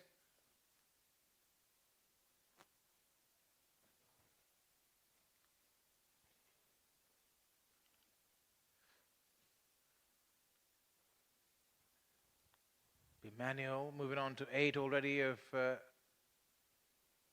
5 balls she's faced. The last ball will be cancelled off because it was a no ball. Right, where does she go? She's lining her up. And once again tries to go onside, but it's missed everyone. And it's running away towards the boundary. Oh well, hard luck there for the fielder. It was a decent effort running across the turf, trying to pull that ball back in, but ricocheting off her legs and going into the boundary for 4. So what a start, what an excellent start for Qatar. That ball came off the pads, 15 of the first over they got. It was an absolute marathon of a run by the fielder, running all the way across.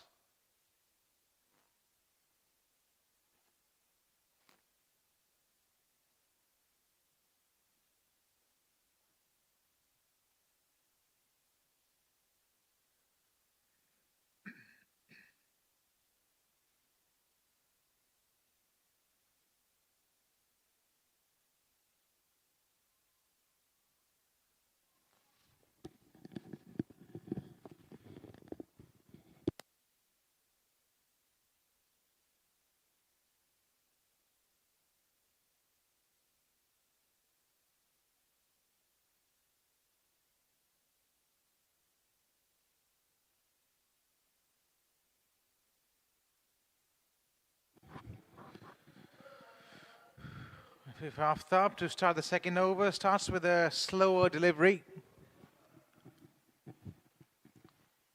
Just what the doctor ordered, though, for Qatar getting off to a rollicking start.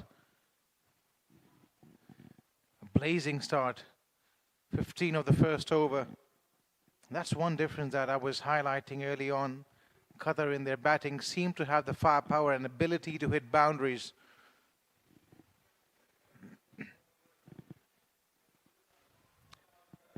Another one down leg side. Pressures on Oman totally at this stage. A huge first over. And as a result of that, Oman are well and truly on the back foot.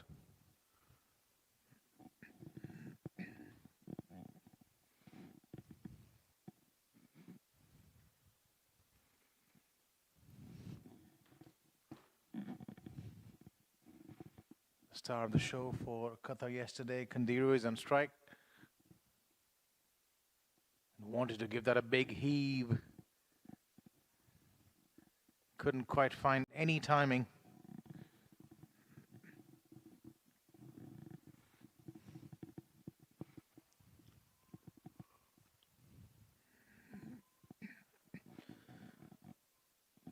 The current run rate sitting at 12, and the required run rate as a result has significantly come down to 6.70.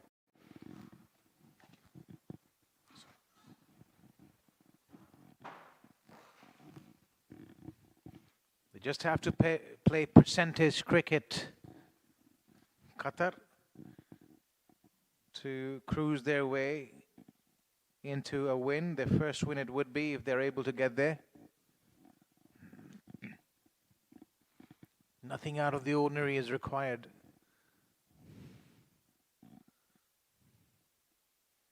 Well, using her feet, a bit of a shimmy down the track, and once again the keeper missing it.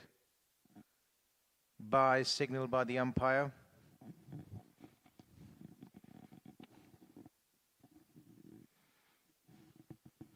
The two umpires for today's game, Shulish and Rilas, they've done a tremendous job. While Sajidullah is overseeing the third umpire duties. He's been assuming those duties since the first game. Oh, a bit of movement inside into the batter.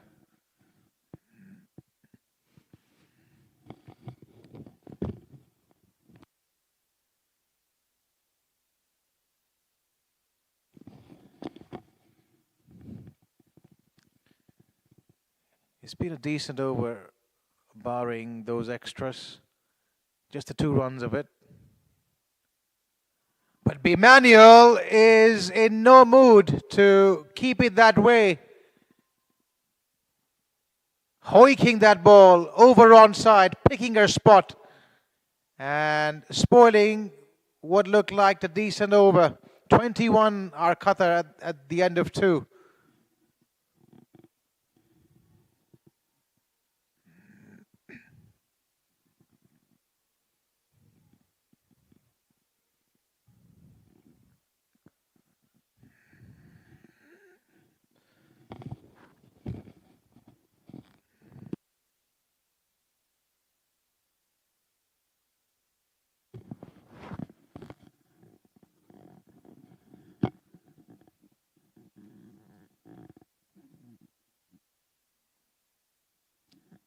Alifia Asif Saeed into her second over, bowled an expensive first one. But Emmanuel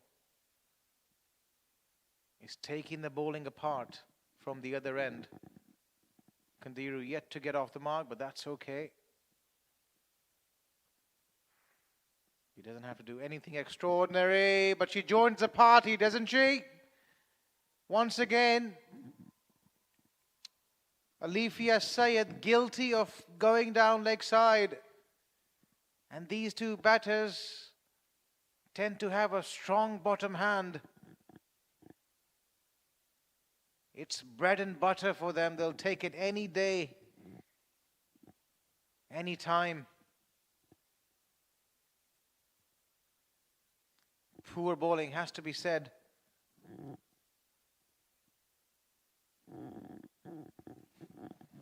She's eyeing that onside. Yet again, there is protection at deep backward square leg now, as we speak. A fielder's been moved there.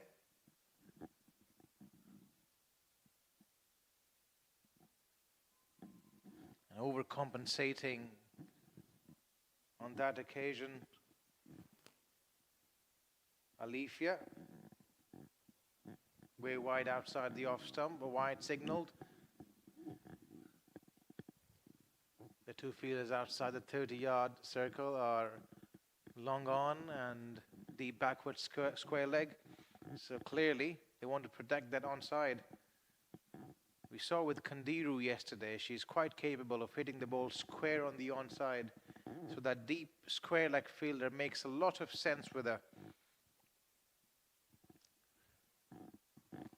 Yeah, eyes that onside, this time much in front of square.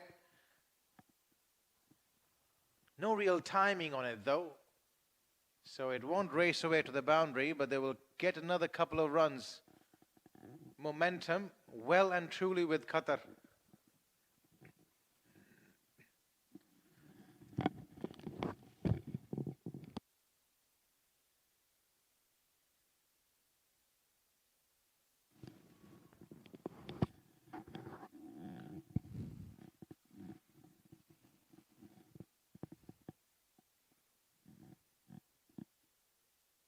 Way wide. That's been the pattern with Syed so far in this innings. She's either ball too far down leg side or the other way around, too far down offside. Alifia yet to find her rhythm.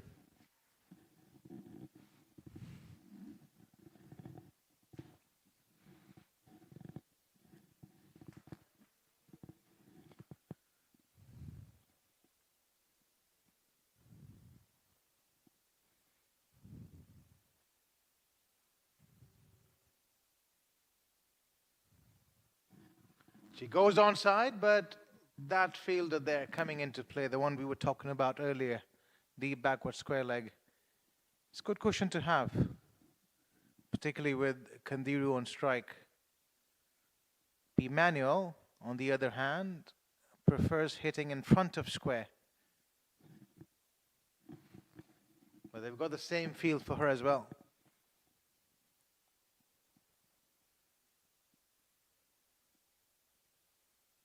Keep an eye on that. Required run rate is 6.34.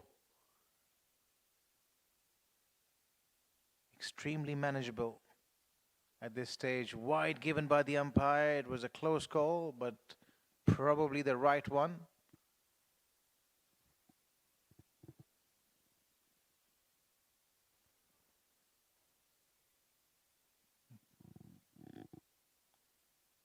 Needs to calm down. She's having a rough day.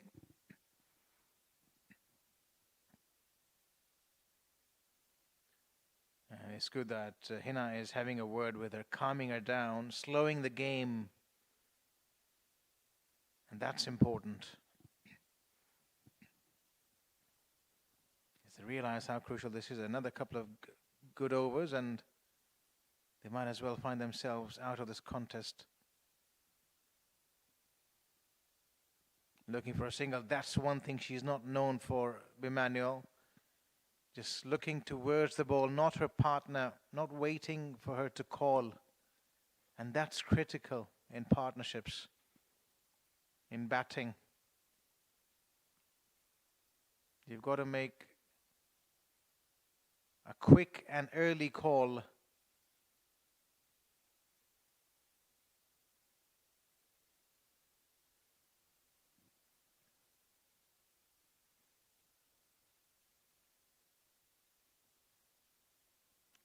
And there she goes again through the onside. Protection though.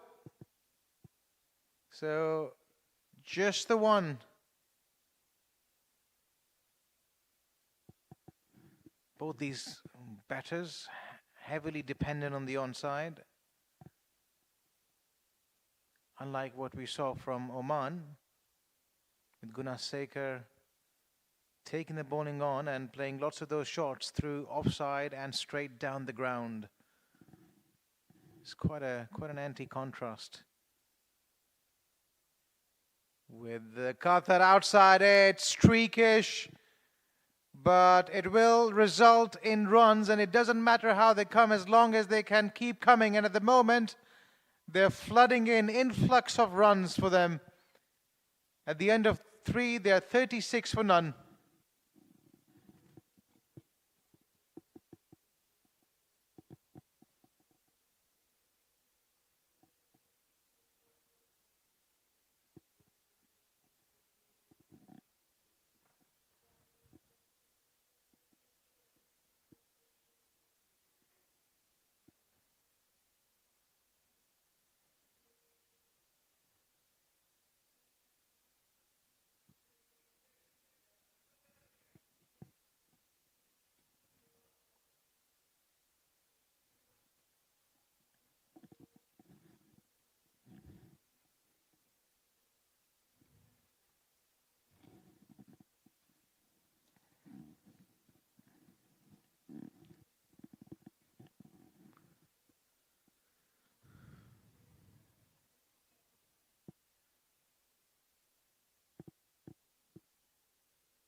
Start of over number 4, and Bimanuel, in her typical fashion, goes onside.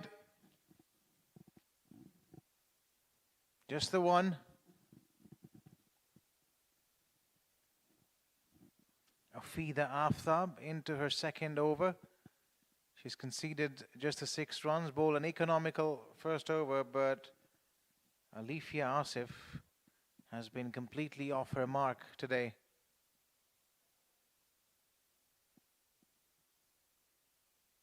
Conceding 2 huge overs in the process.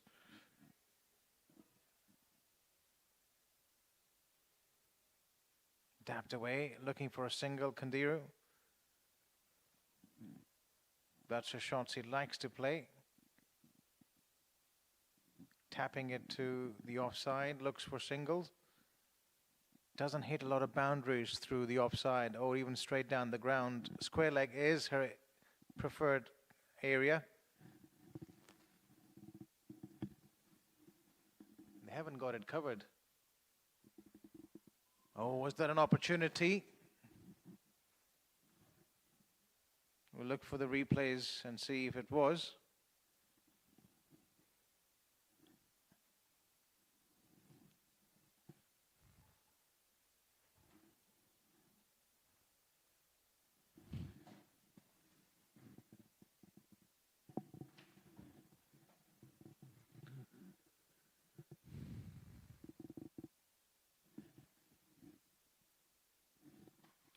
She's taken the aerial route and she's found the gap on that occasion. Going much squarer.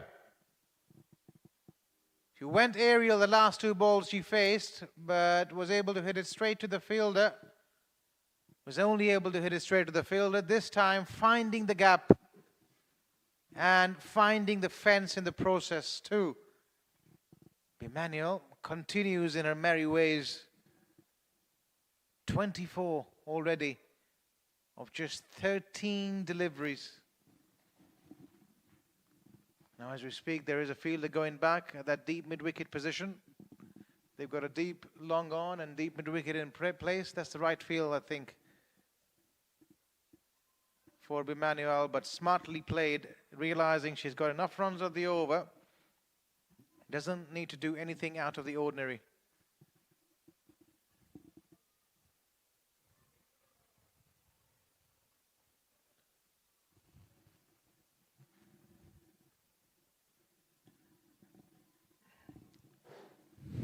Coming to the end of the 4th over, and Qatar well and truly in the driver's seat.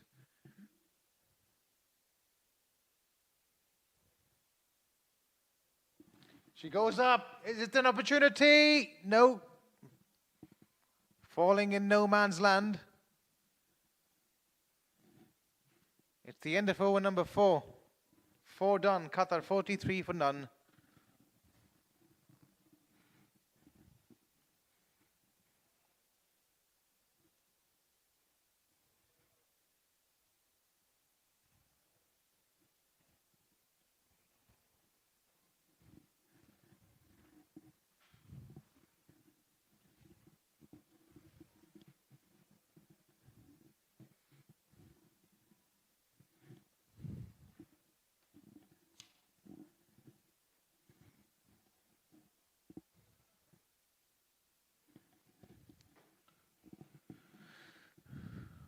Right, a turn to spin then for Oman. Priyanka bringing herself into the attack, and understandably so.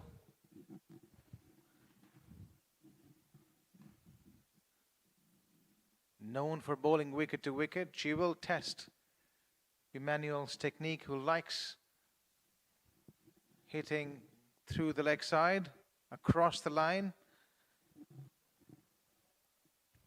But Mendonica has this ability to bowl wicket to wicket and very straight. What that means is if she misses once, LBW or bowled comes right into play. Yeah, got to be careful. Her range of shots will be tested now, particularly if Mendonca keeps bowling that nagging line and length, not providing width. Does she have a release shot? Can she get a single? And there we go, a huge shout for leg before wicket. That's what we were referring to earlier. We're probably just sliding down leg side.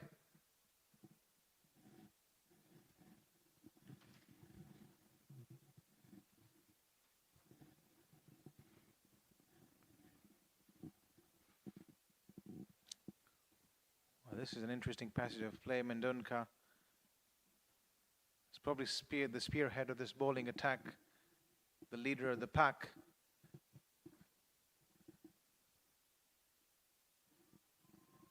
Well, she's made that mistake again of going down leg side. Excellent effort there in the field, and it seems like she was able to put it back. But that's one area you cannot afford to bowl to Kandira, and if you do, might as well be a good idea to have a fielder at that deep square leg position. I think as we speak, that fielder is now going back. Sense prevailing in the end.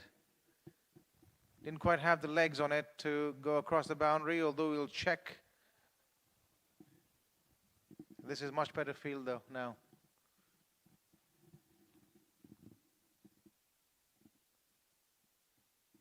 Well defended, looking for a single. It's been a decent over so far. Just the 3 runs of it.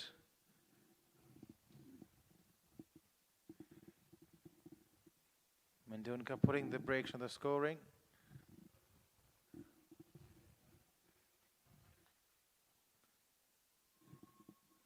Cut away, but straight to the fielder. Another dot ball. So an excellent first over from the captain coming to an end. 46 are Qatar at the end of 5. And they haven't lost a wicket.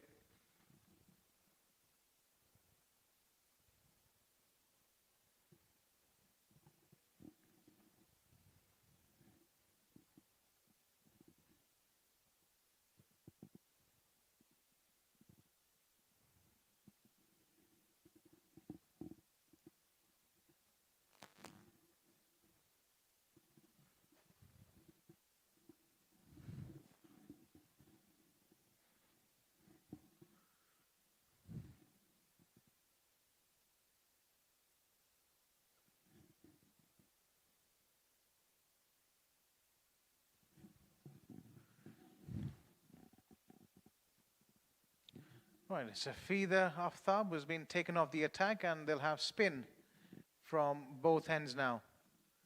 Makes sense. Particularly after that first over from the captain, giving away only the 2 runs.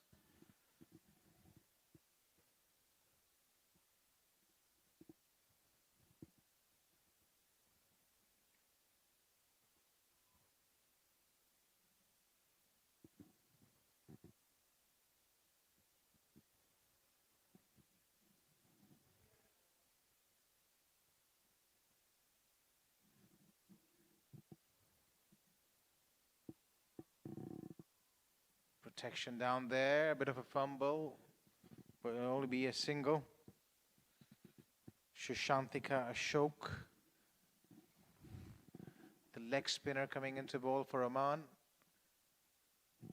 And these will be testing times for Qatar, as these 2 bowlers have the ability to put the brakes on the scoring, slowing the pace down, and they'll get it to turn as well.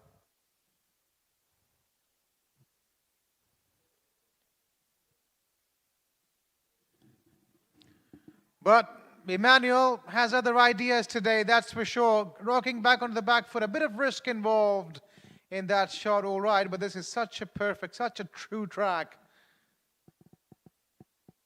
The length probably wasn't there, but she was prepared to take a risk. And gets another boundary for herself and the team. For once, Oman might not really mind that shot, because if that ball keeps low or does anything unusual, LBW or ball can come into play. Well, it's her day, it seems. Everything she touches is turning to gold. Even with that wild hoik, the ball taking the outside edge, no slips in position. And they run through for just the 1 in the end. Thought there was 2 on.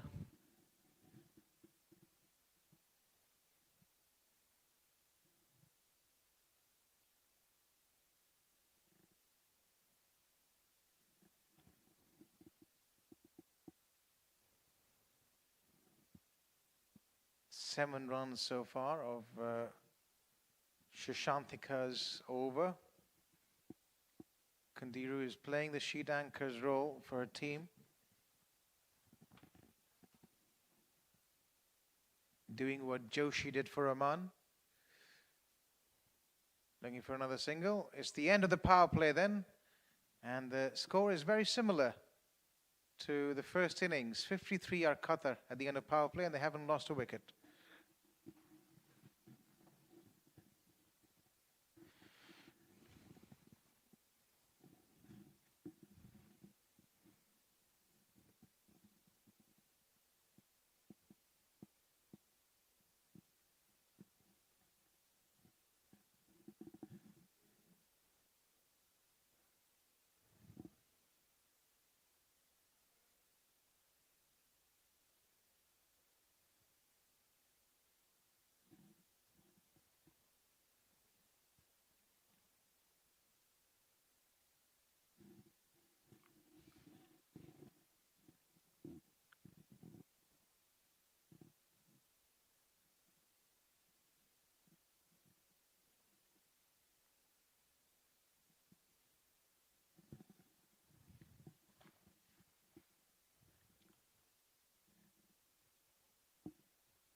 Right then, the end of the power play restrictions.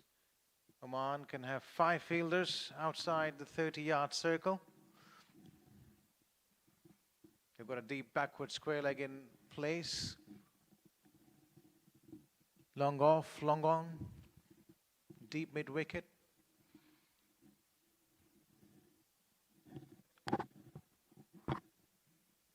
Nobody out on the offside from where we see.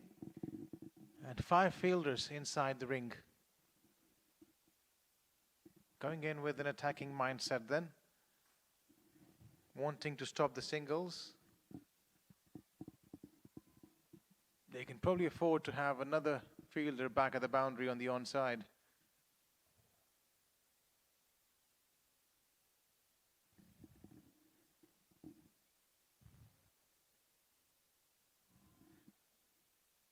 Punched away, looking for a single, nothing there.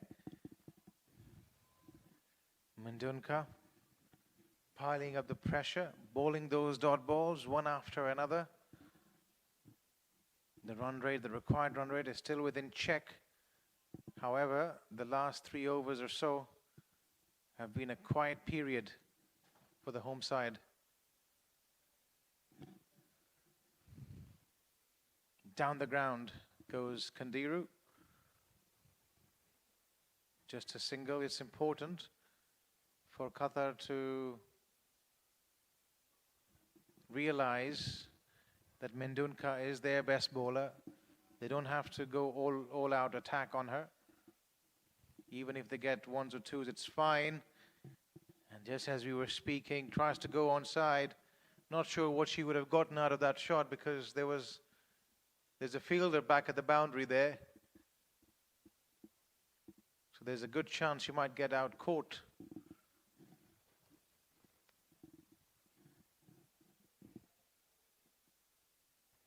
Once again, aiming for that slog. Rather aimlessly. Because ones and twos would do for her. Especially against Mendunka. I've got to pick your battles, pick your bowlers to attack. Another dot ball. There were 2 wides in this over, which means there's still 1 more ball to go.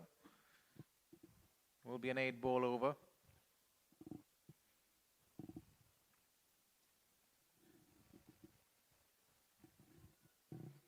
Cut away, and this time piercing the gap. Slight width on offer. And thank you very much, says Bimmanuel, and the kind of form she's in. She is not going to miss out. Ending the over on a high. 61 now are Qatar for none at the end of 7.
Well, Qatar now sitting high and pretty at the beginning of the 8th over. But they've got to be mindful. You know what happened in the Oman innings? They were off to a blazing start. And then the collapse. It's a funny game, this T20. Anything can happen anytime.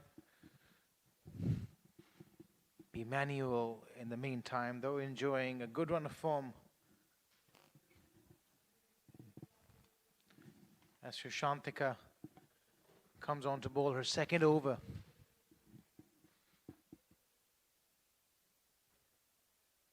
Plays it down the ground, rotates the strike, and rightly so.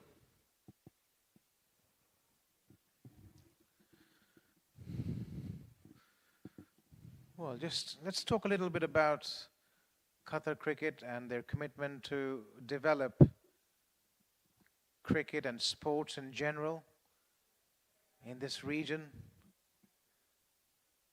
They've shown outstanding commitment to developing the game as Kandiru manages to find the gap. Will come back for the second comfortably. But yeah, it's been amazing how they've committed themselves to the game and provided opportunities to one and all, whether it's under 16s, age group cricket, women cricket. Cricket for one and all has been the logo of Qatar, and they've carried that with immense pride.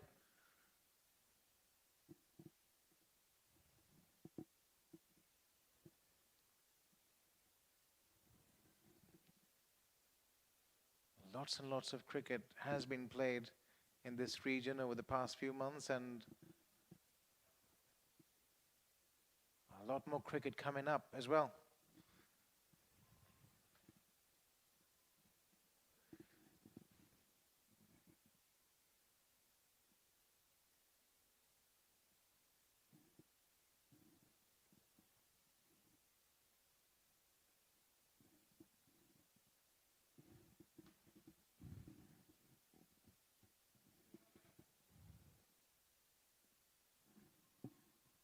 Through the onside she goes, just a single. Moves on to 38, I believe, with that shot of just 27 deliveries.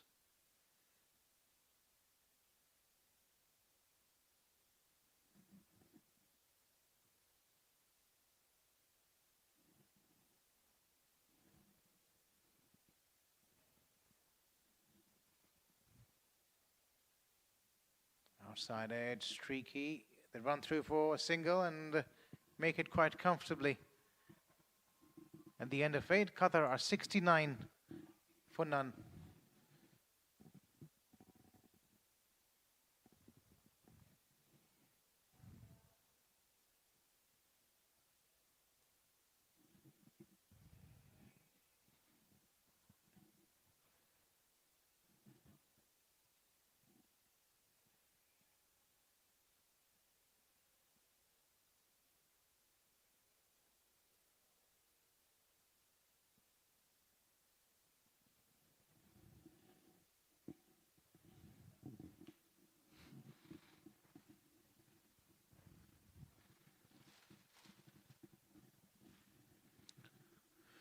Mindunga has decided that she's going to bowl her third over, realizing that she is their best option and she needs to pick up a wicket now.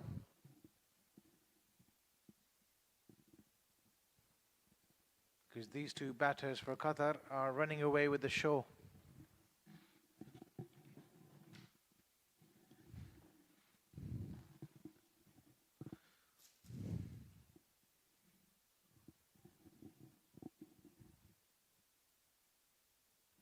Emmanuel in particular has been the star of the show, dictating terms, scoring boundaries at will, and once again moving across the stumps, creating her own length and keeping it down along the ground.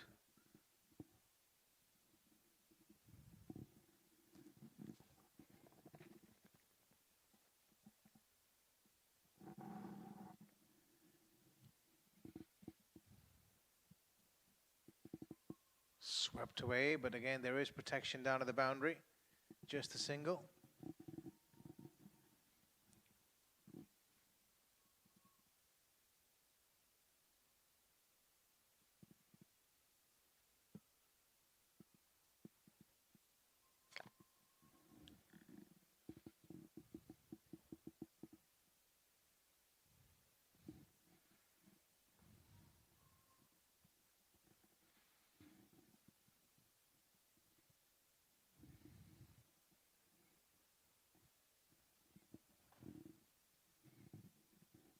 Another dot ball. She's been quite economical, Mendunka, but it's the wickets column that's been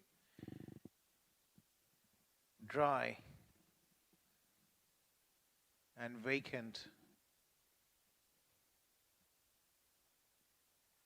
Going down the ground, that's not her shot. And what have you done, Bimmanuel? She was threatening to get run out ever since the beginning.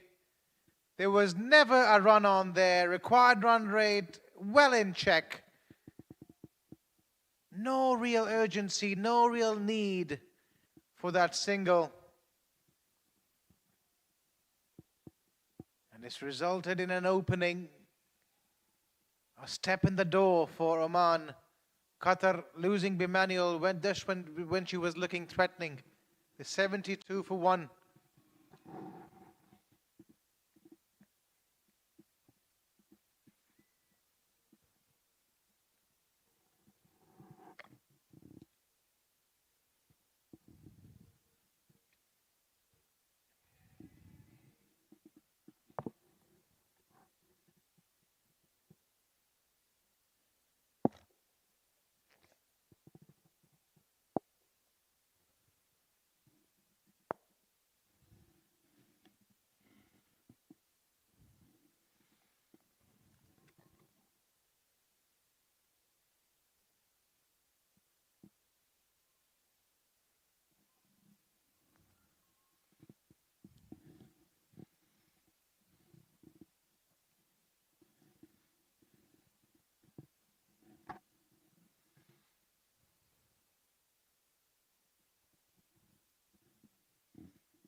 Right, a breakthrough that Oman needed. They've gotten rid of the set Bimmanuel.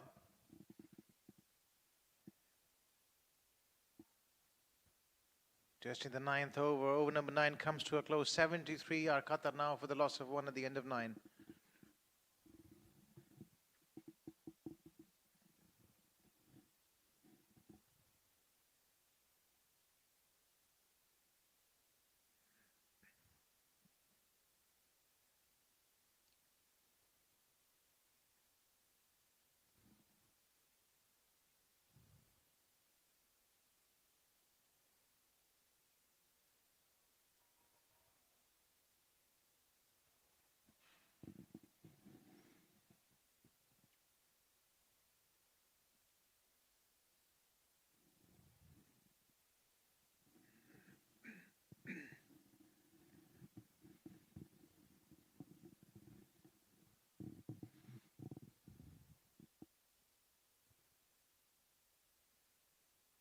Cut away by Jacobs. She's just come onto the field and cut away well. No protection down to the offside boundary.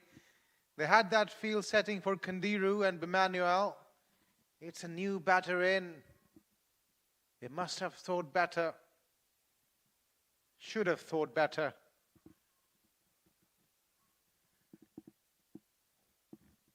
Jacobs off the mark in style. In fact, getting her first boundary in style.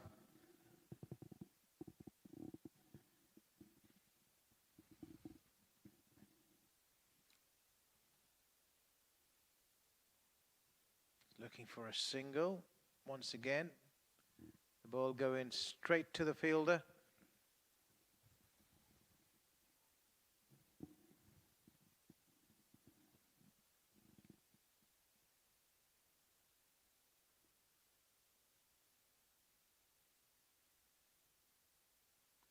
A bit uppish looking for a single. The last thing they need is another run out. And almost another run out. Well, not quite, don't really understand the urgency here. The required run rate is 6. And they can afford to just cruise along, get those singles and twos in for the next 4-5 overs. No real need for any big hits at this stage.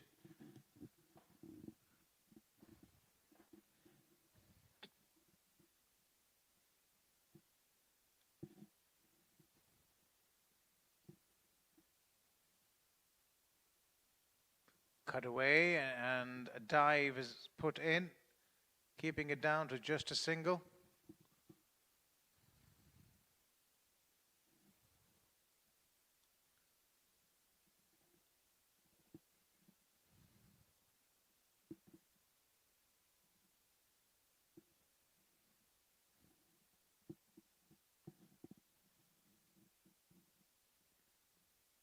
Looking for a single.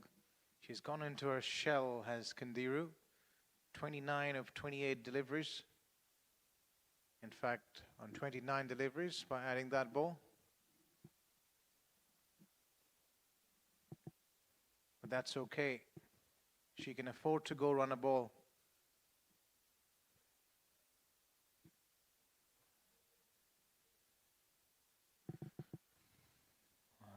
Not another mix-up, not another one. That's the last thing Qatar needs at the end of halfway mark. And as we head towards the drinks break, Qatar are 79 for the loss of one.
Right, we're back after the drinks break. At the halfway stage, Qatar requiring 62 runs to win of the last 10 overs.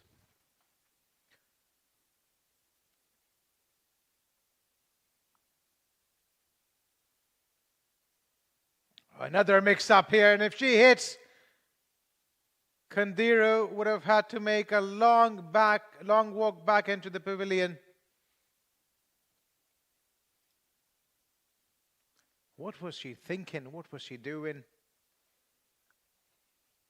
There was never a run on there.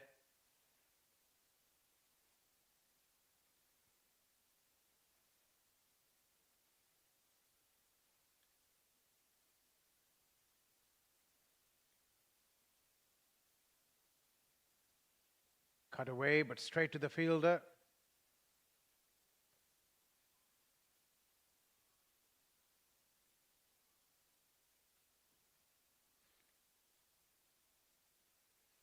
Well, it looks like a one-sided contest at this stage, but I'll tell you what, it's far from that.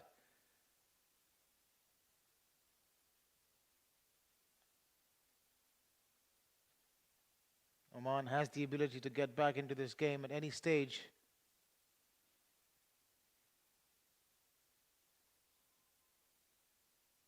So they can't afford to be complacent here, Qatar.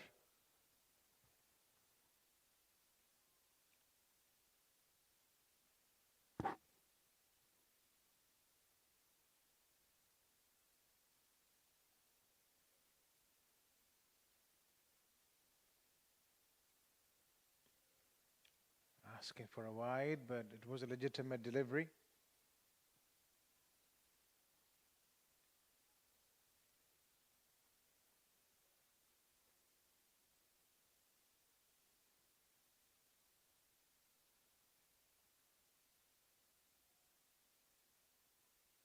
Full toss.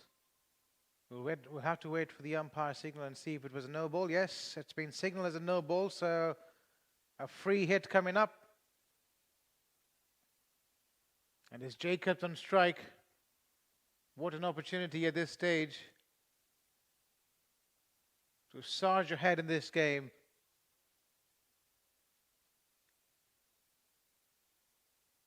Dragging it down to the onside. No real timing, but a real opportunity yet again for a run out. That's the only way it seems that Oman is going to pick up a wicket with the way things are going. End of over number 11. Qatar are 82 for 1. 84 in fact, as the score is corrected. 85 in fact.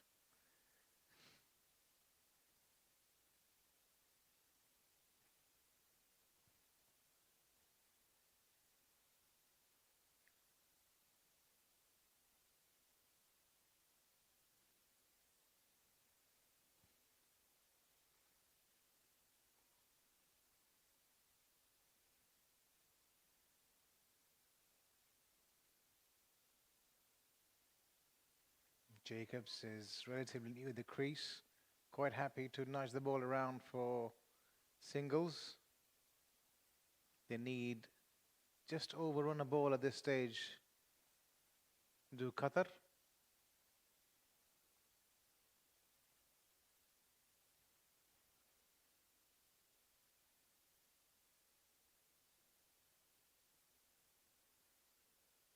A dot ball. And as we speak, there is a T20 World Cup game going on between the UAE and New Zealand.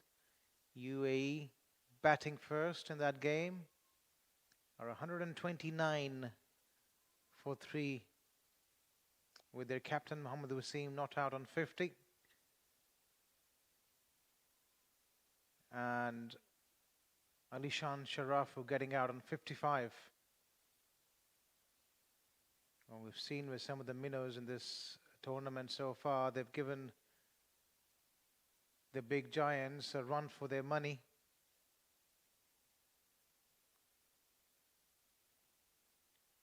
USA playing a close game against India, and then that Nepal game versus England was an absolute cracker of a contest going right down to the wire.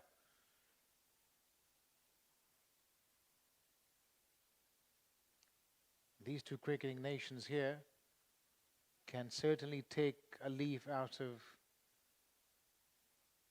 the affiliate members of ICC who are playing World Cup cricket at this stage. Sides which are not full members but doing extremely well. Overall, a really great sign for cricket in the region and also internationally.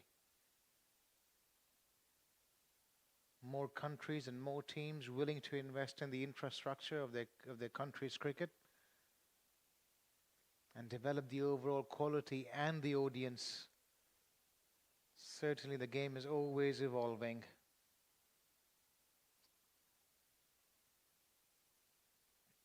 Over number 12. Oh, what was happening there? The number of times they tried to run themselves out is unbelievable. End of over number 12. It's 91 for 1.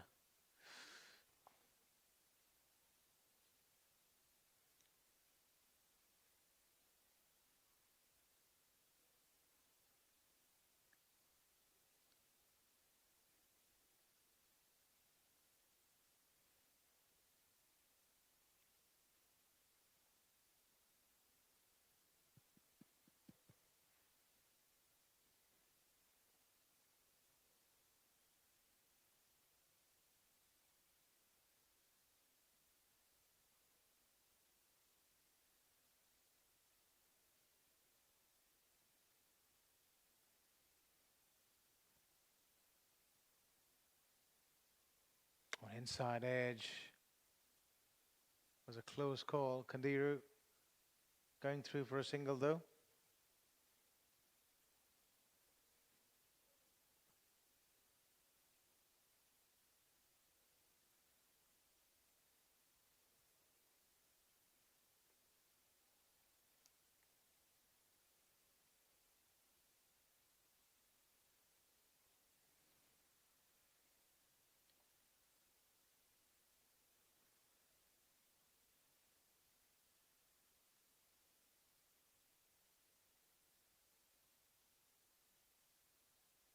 And add one more to that. Another single.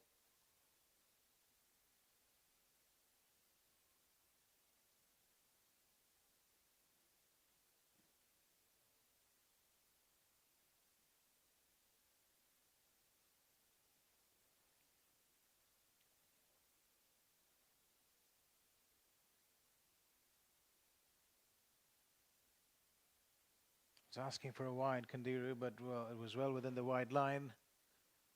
The correct decision made by the umpire, Gunasekara. Into her second over, picked up that price scalp of Aisha in the first game. The captain would be hoping she could do something similar here today.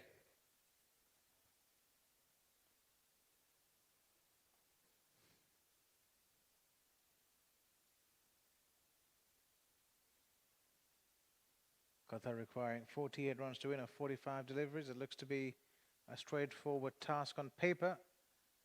But the games are not played on paper, although that was a magnificent shot there by Kandiru. For a change, she chooses to go offside and does so with surgical precision. What a time to do it, and with that, the required run rate comes down to 6. Bang on 6. And the lower it gets, the more breathing space Qatar has.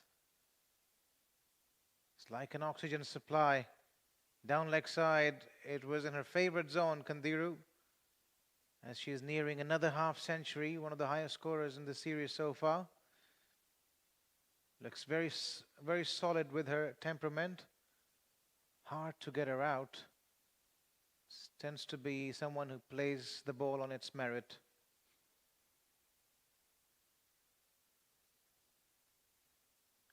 Down the ground goes Jacobs.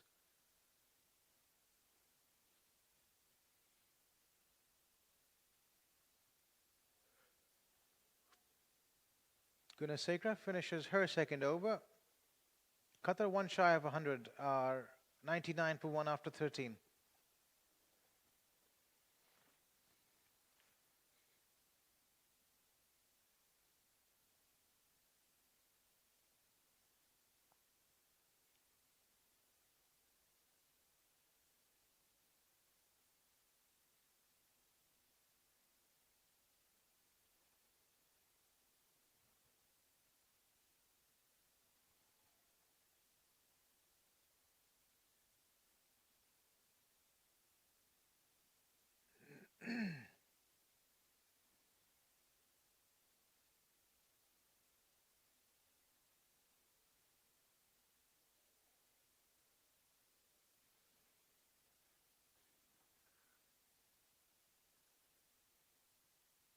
Oh, how close was that to the stumps?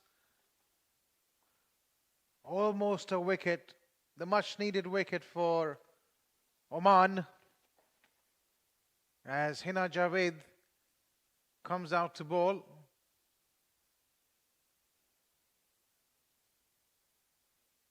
Slow and low. They go through for another single, though, inching closer to that target. And with that, 100 comes up for Qatar. They're 100 for 1 in 13.2 overs, well on track to chase this total down. Looking to cut that ball. That's not her favorite shot. Doesn't necessarily feel much comfortable playing that shot.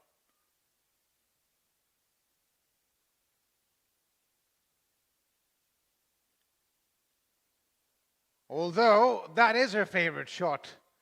They have covered that area. They've learned a lesson. But not a place you want to bowl to her. A better throw, and it could have been closer.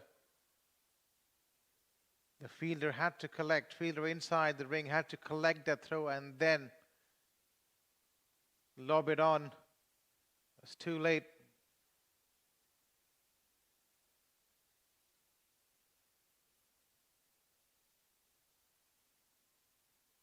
What's happening here? I think it's Kandiru down on the ground. Is it dehydration? Is it cramps? Hopefully it's not much, it's nothing serious. It is hot out there, it's humid. The conditions are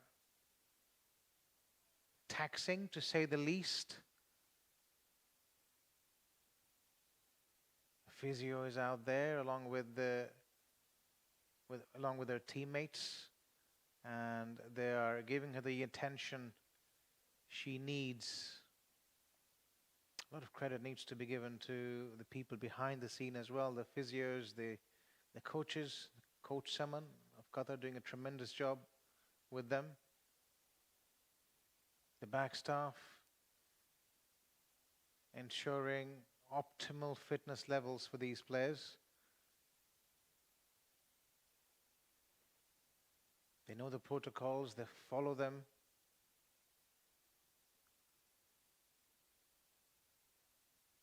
And right now everyone seems a little bit concerned about Kandiru. This is her second consecutive game in this series. She scored a 50 in the first one and is almost on the verge of another one in this contest. A lion-hearted effort from her. But the good news is she's coming back on her feet. The physio is going back.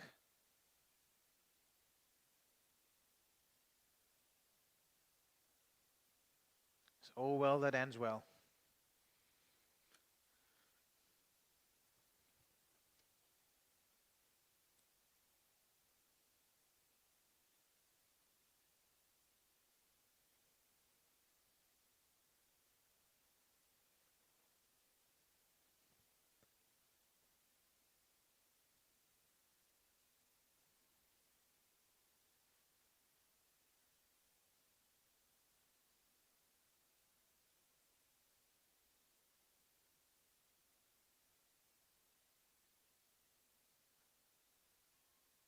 All she has to do is play out the remaining 6 overs or so, Kandiru, and they've still got their captain Aisha to come, the only player in the series so far who's been able to hit sixes.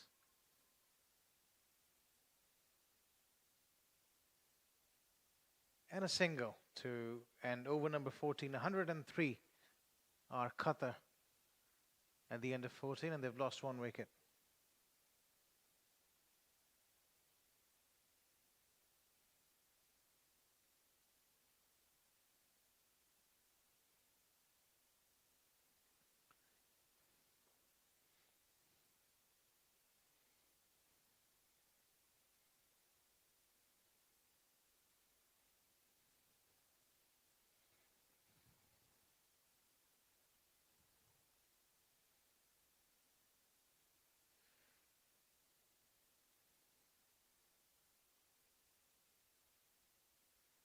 Well, a few more updates on the ongoing Cricket World Cup, the T20 World Cup in India and Sri Lanka. Much awaited contest between Pakistan and USA coming up at around 4 p.m. local time in Qatar.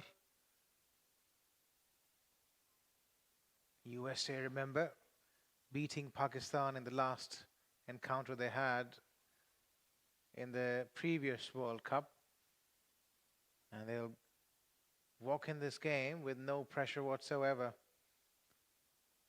knowing that they've given India a run for their money and they're quite capable of doing the same, if not better, against Pakistan today. Keep your eyes on that contest.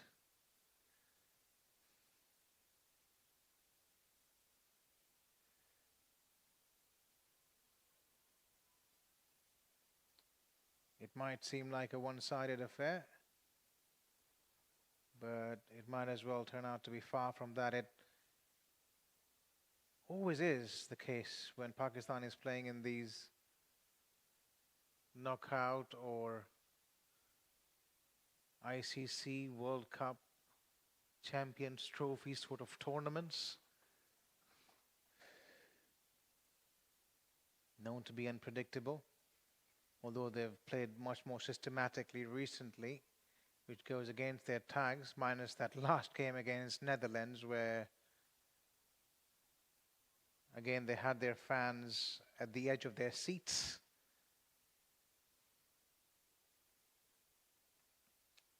Thanks to Rana. We'll get back to it as Jacobs manages to find the gap. Through the offside she goes and collects another boundary for Qatar.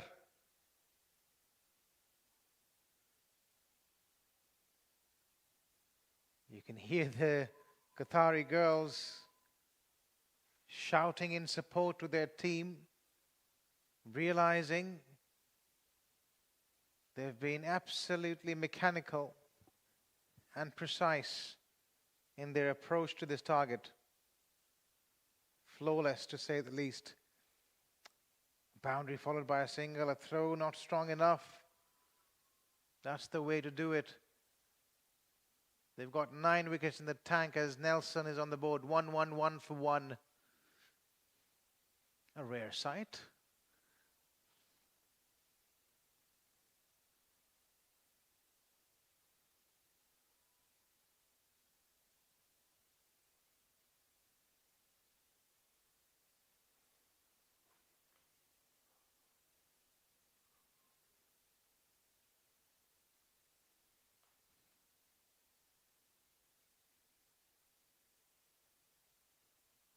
Kandiri goes onside, and has that been a catch taken? Yes, it has. Didn't quite think it had the legs on it to go that far, but the fielder was probably in. Not at the edge of the boundary as they usually are. And that was a smart move, a timely wicket then for Oman, as they have an opening in the door once again.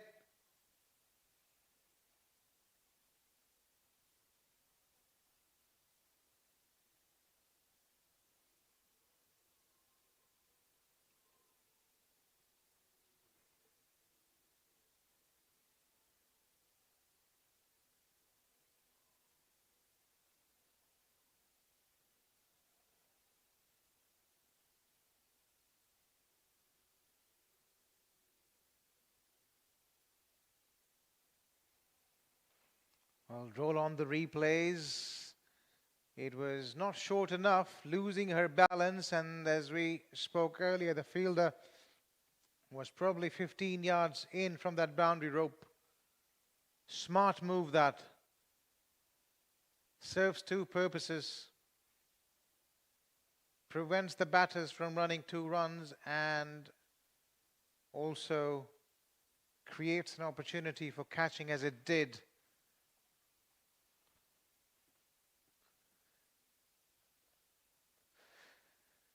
Either I'm not sure if it's good or bad though for Oman, as the captain of Qatar has walked out in the middle.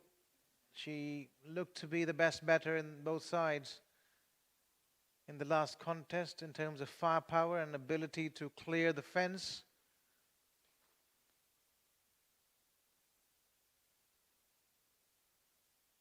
Looking for a single, should get it comfortably. Yes, they do. Hina Javed into her second over.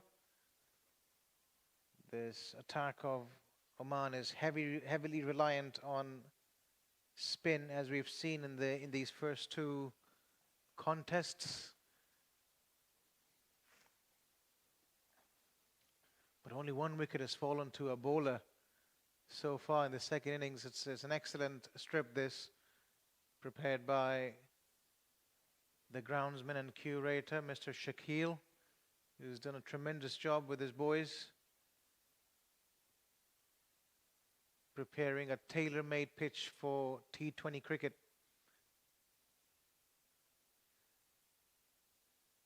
It's hard. The cracks are well in place, not as dry, and well in place.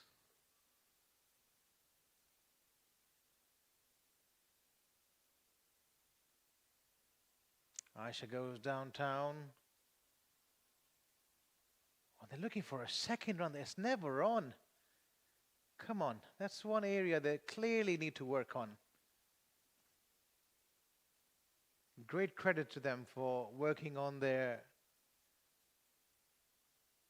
bowling skills, controlling those extras. It would just be great if they practice their calling a little more.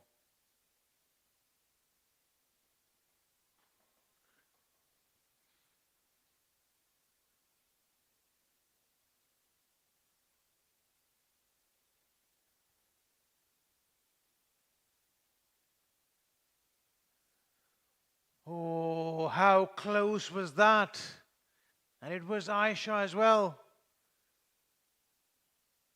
Millimeters away from hitting the stumps. A lucky break for the captain as over number 16 comes to a close. Qatar require 27 of the last 4.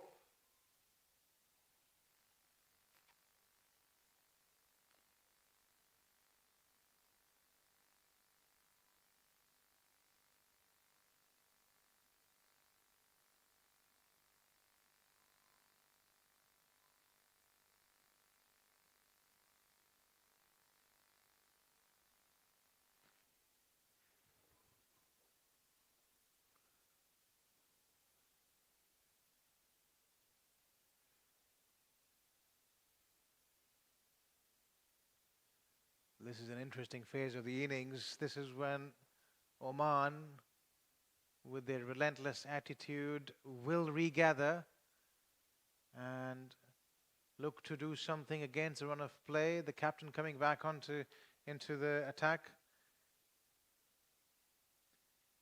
probably thinking this is the last throw of the dice. If she's able to pick up the wicket of Aisha, they can give themselves a chance. Oman coming back for the second, and the throw was off target.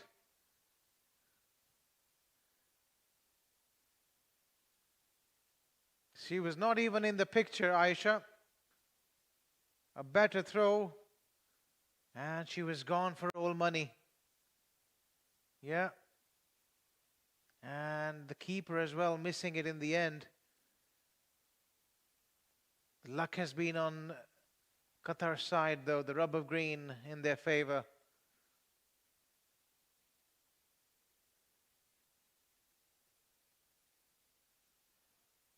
That's nicely played.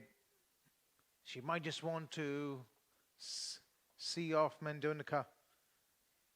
Priyanka has the ability to pick up the wickets.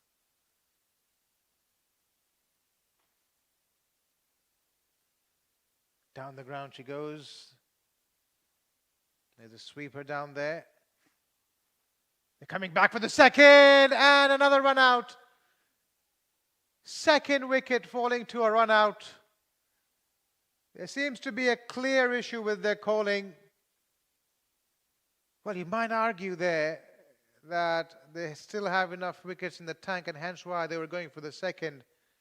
But it was hit too hard. There was never a second one on, really. The result, Jacobs, the set batter, has to walk back. Oman are over the moon.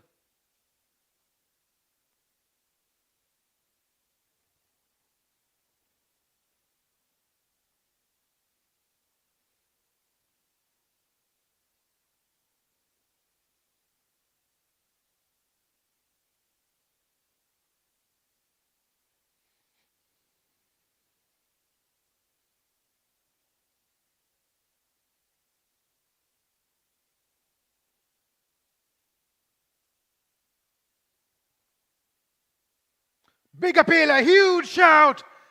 And what a moment in this game. It looked quite adjacent. It looked quite straight, going across the line. And Priyanka has got the better of her counterpart. This is exactly why she was back in the attack. And Oman have certainly gone bang bang, 2 wickets in a row.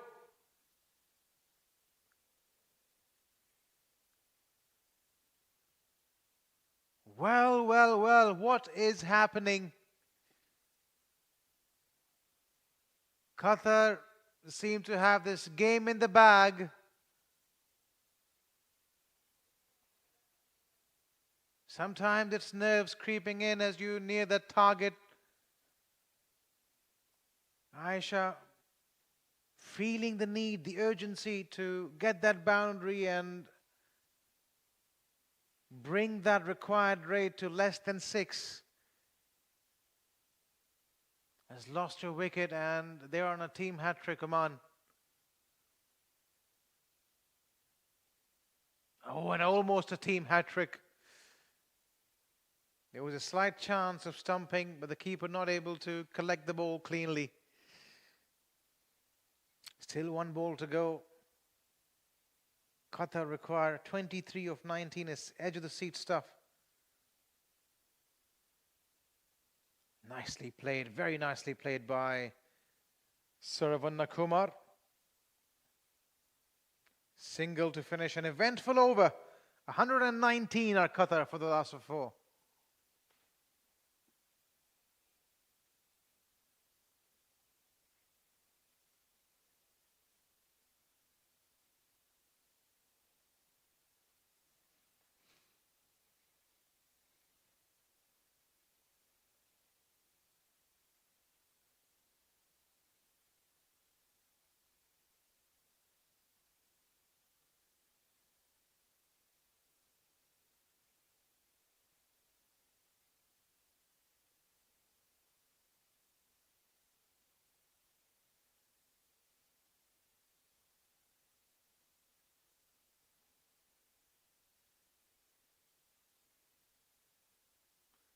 Right, the final 3 overs to go then. 22 runs to win. 2 new batters at the crease and almost another run out. This would have been the 3rd of the innings.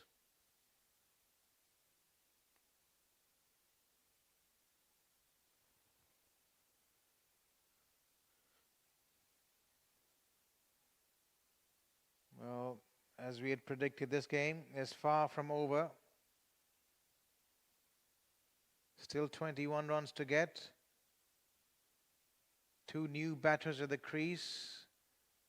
Extras is the last thing that Oman wants at this stage, as Hina Javed is into the attack. This is her 3rd.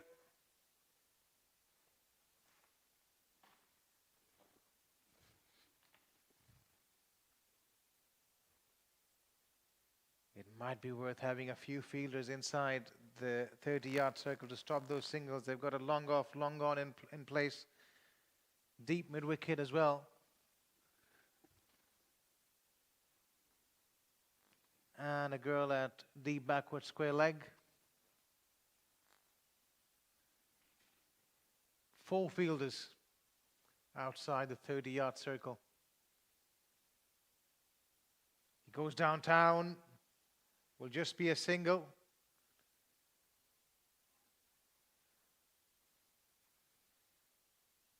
Now she prefers to have an extra fielder inside the ring, does the Omani captain.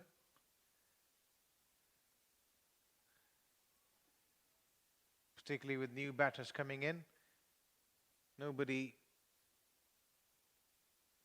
at the boundary on the offside. A misfield, allowing the batters to come through for a single.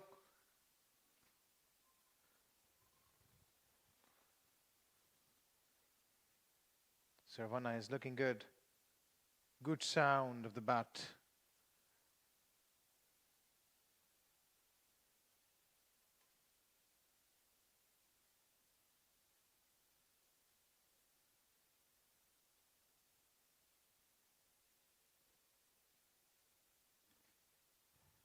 Tapped away looking for a single and making it quite comfortably in the end.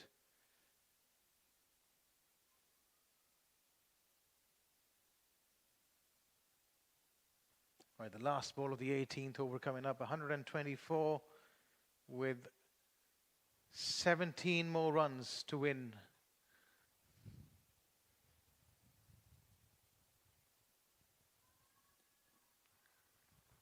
Goes down the ground, just a single.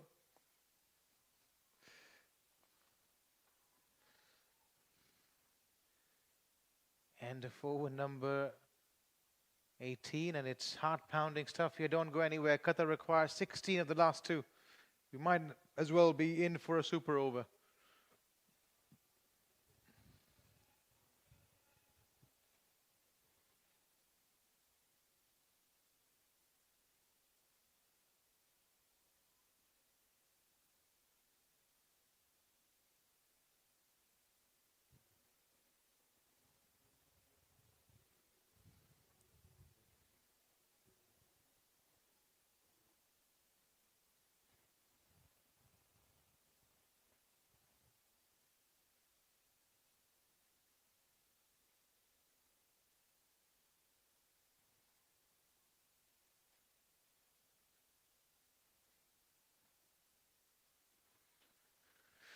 Right, Priyanka, the captain, has bowled out.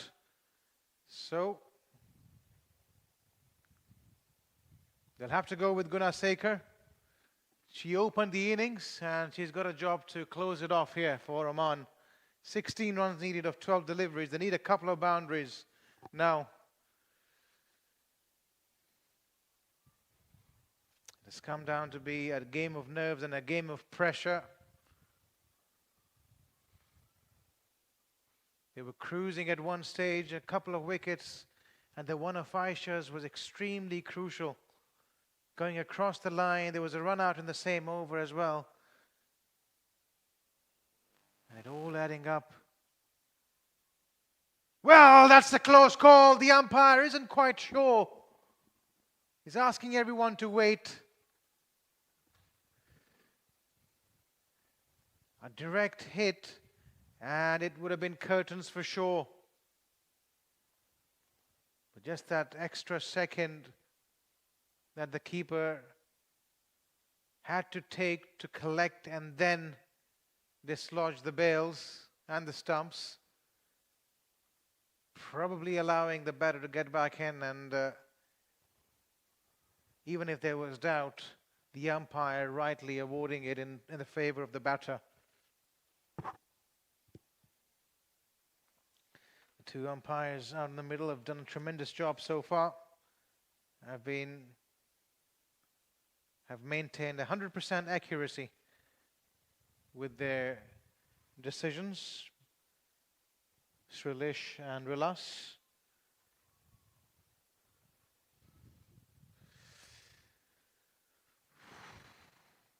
It's too close to call now.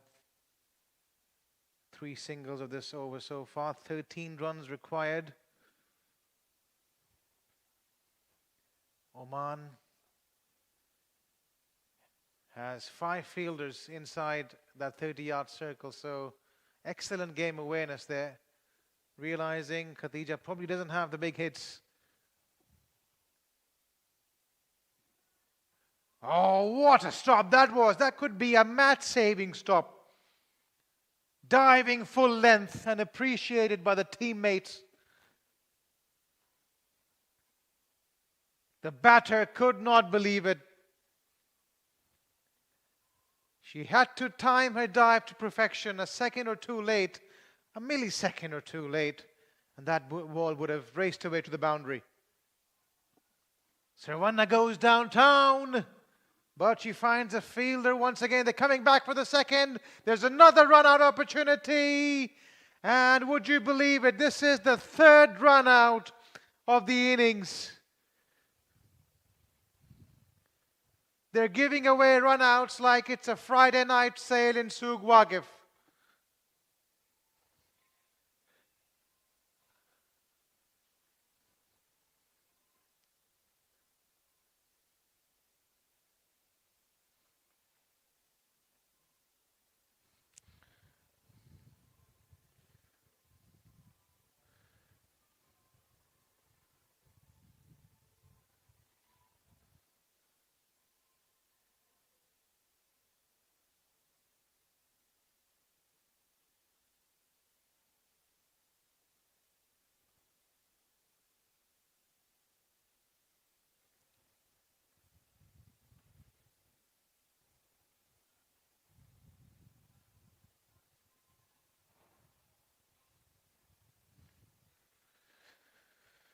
Right, it's come down right to the wire. The last ball of the over played away for a single.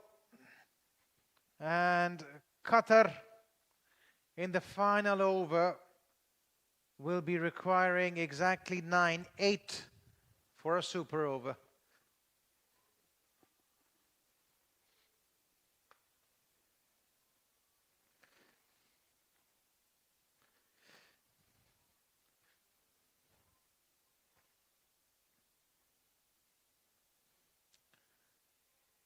We've had 2 nail-biting contests so far in this series.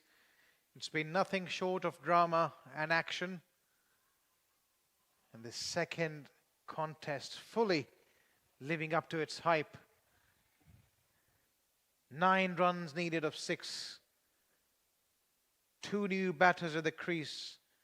Who's going to bowl it for Oman? Are they going to go pace off or pace on? Pace off. And I think that's probably the right decision as well.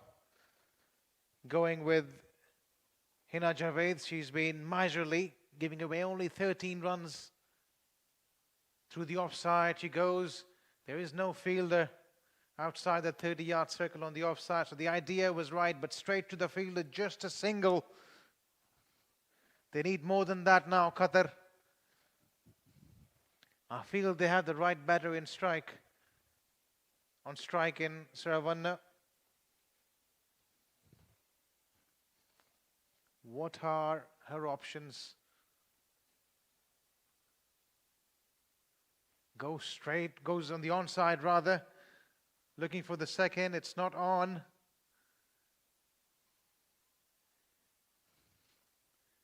Two good balls by Hina. So close, Qatar, yet so far. 7 to get a 4.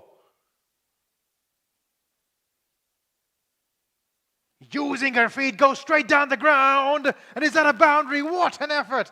Unbelievable effort. That's the second time in the second over that a fielder has dived to stop an almost certain boundary. Incredible commitment by Oman. The umpire just wants to check everything is okay. It was drilled down the ground, a powerful shot. Let's wait and watch. I think it was fine. Perfectly fine. Onside, no real timing, an opportunity for a run out.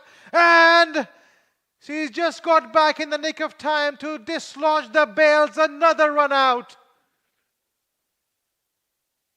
Well, well, well. Each time you got a penny for the number of times Qatar has got a better run out, you'd be a millionaire. Absolute chaos.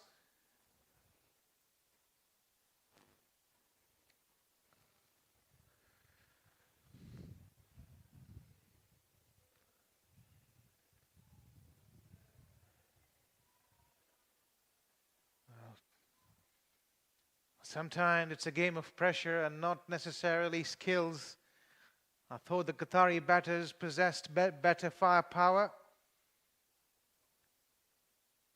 but their running between the wickets and fielding has been found wanting in this game. They're still in the game though. 2 balls to go, a boundary would do it. There hasn't been a boundary for some time though. A huge appeal for LBW. I wonder if it's the right decision by Sravanna to go off strike. She looked to be the only batter capable of hitting the boundary. She's got the new batter on strike now. 4 to win of the last ball. They're taking their time with the field. A fielder going back at deep mid-wicket. They've got fielders coming in on the offside. So this is good field placement, realizing most batters are strong on the onside. The only real options Shaheen has here is to pierce that field through the offside if she can.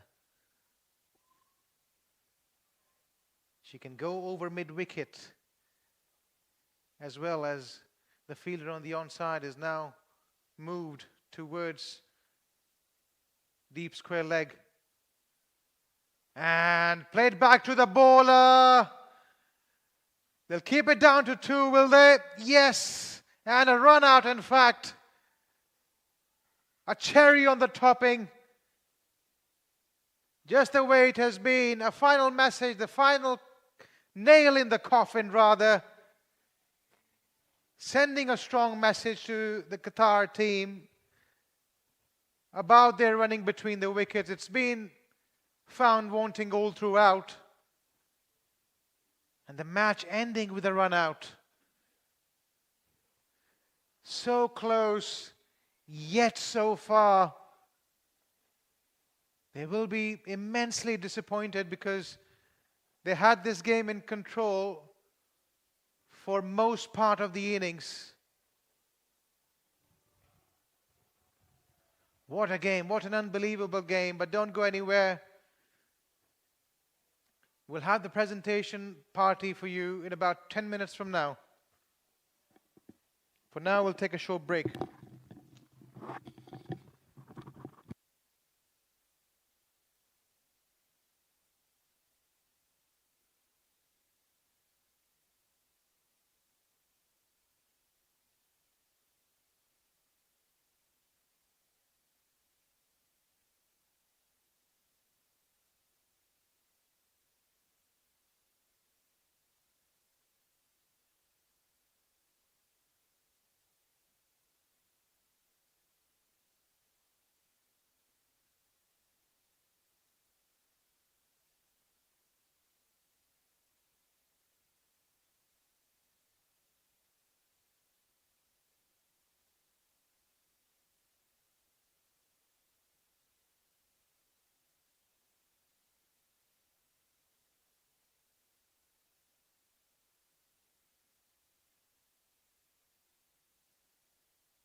Hello and welcome to the post-match presentation for the second game of this bilateral series between Oman and Qatar women. And what an absolute humdinger, what an absolute cliffhanger we've had. The second game of the tournament, it lived up to its expectations. Very close, too close to call in the end. But at the end, once again, Oman holding on to their nerves and winning this game by a margin of 3 runs. Now, first of all, could I please call upon Aisha once again to come forward and have a chat with us? Aisha, hard luck, too close yet too far. Where did it go wrong? I think the opener started well, and it's where after the wicket fall down. I think we are still going well. Then unless I was so in a hurry to play, and I think that's where we lost the momentum. Yeah. Aisha, quite a few of your batters got run out. Is that something you'd go back and work on in the drawing board? Yeah, because it was run a ball, and we just wanted to be ahead of that. But like it didn't work out for us. So next time we should be more patient and take advantage. Yeah. And what are the positives, if any, out of this game? I think we came back well. They were 10 overs 90, and then our bowling unit came back well. Amna took wickets, and we put less target on this board. And for us, the openers, they played really well, and yeah. All right, thanks very much, Aisha, for the chat, and all the best for the next game. Thank you, sir. Well, there you have it, Aisha. Can I now please call upon the captain of the winning side, Priyanka, to come forward and have a few words? Priyanka, you're making a bit of a habit of this one. Yeah, I think I should thank the Qatar people that they are always taking the ball to the last over, which is really putting us into test. So they are also doing a really good job. And my girls are holding on to their nerves every ball coming back. I think in the 15th over, I thought, okay, maybe it's not possible. But I think we all fought back, and that's the game we won. Yeah, the resilience you've shown is the name of the game, and also the way you fielded, the way your fielders saved those last 2 boundaries. How critical was that? So I think it's the grit of the girls. I think just to win, because we are really hungry. We want the wins. We want to go up the ladder. And the girls have that in them. They have that caliber, and they're just putting it forward. Well, you certainly have entertained us all and played excellent brand of cricket, and we wish you all the best, and we wish you continue to do that. Well, thank you. Thank you. Well, there you have it, ladies and gentlemen, the winning captain, Priyanka. Now, we've had some excellent performances all throughout this game. We had Rizfa scoring 39 runs for Qatar. Nithya scoring 38. It was a run-a-ball effort along with 2 run-outs, but there was one name that stands out, as it did yesterday as well. The second consecutive player of the match performance. Could I please call upon JD Gunasekara to come forward and have a few words?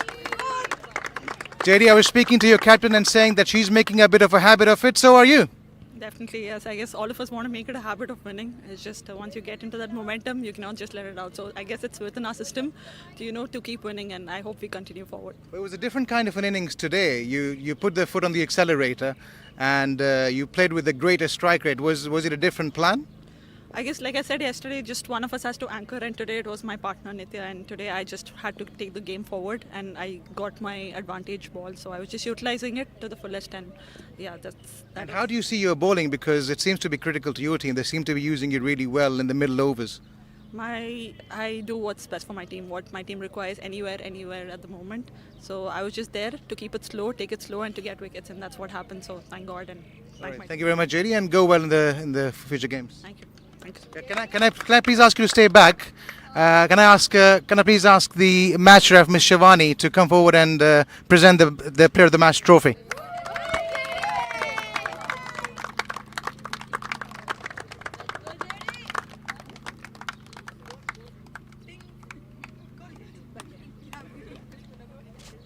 Well, that's it from the presentation ceremony. We'll see you soon for the upcoming Qatar versus Bahrain game at 4 o'clock. Stay tuned.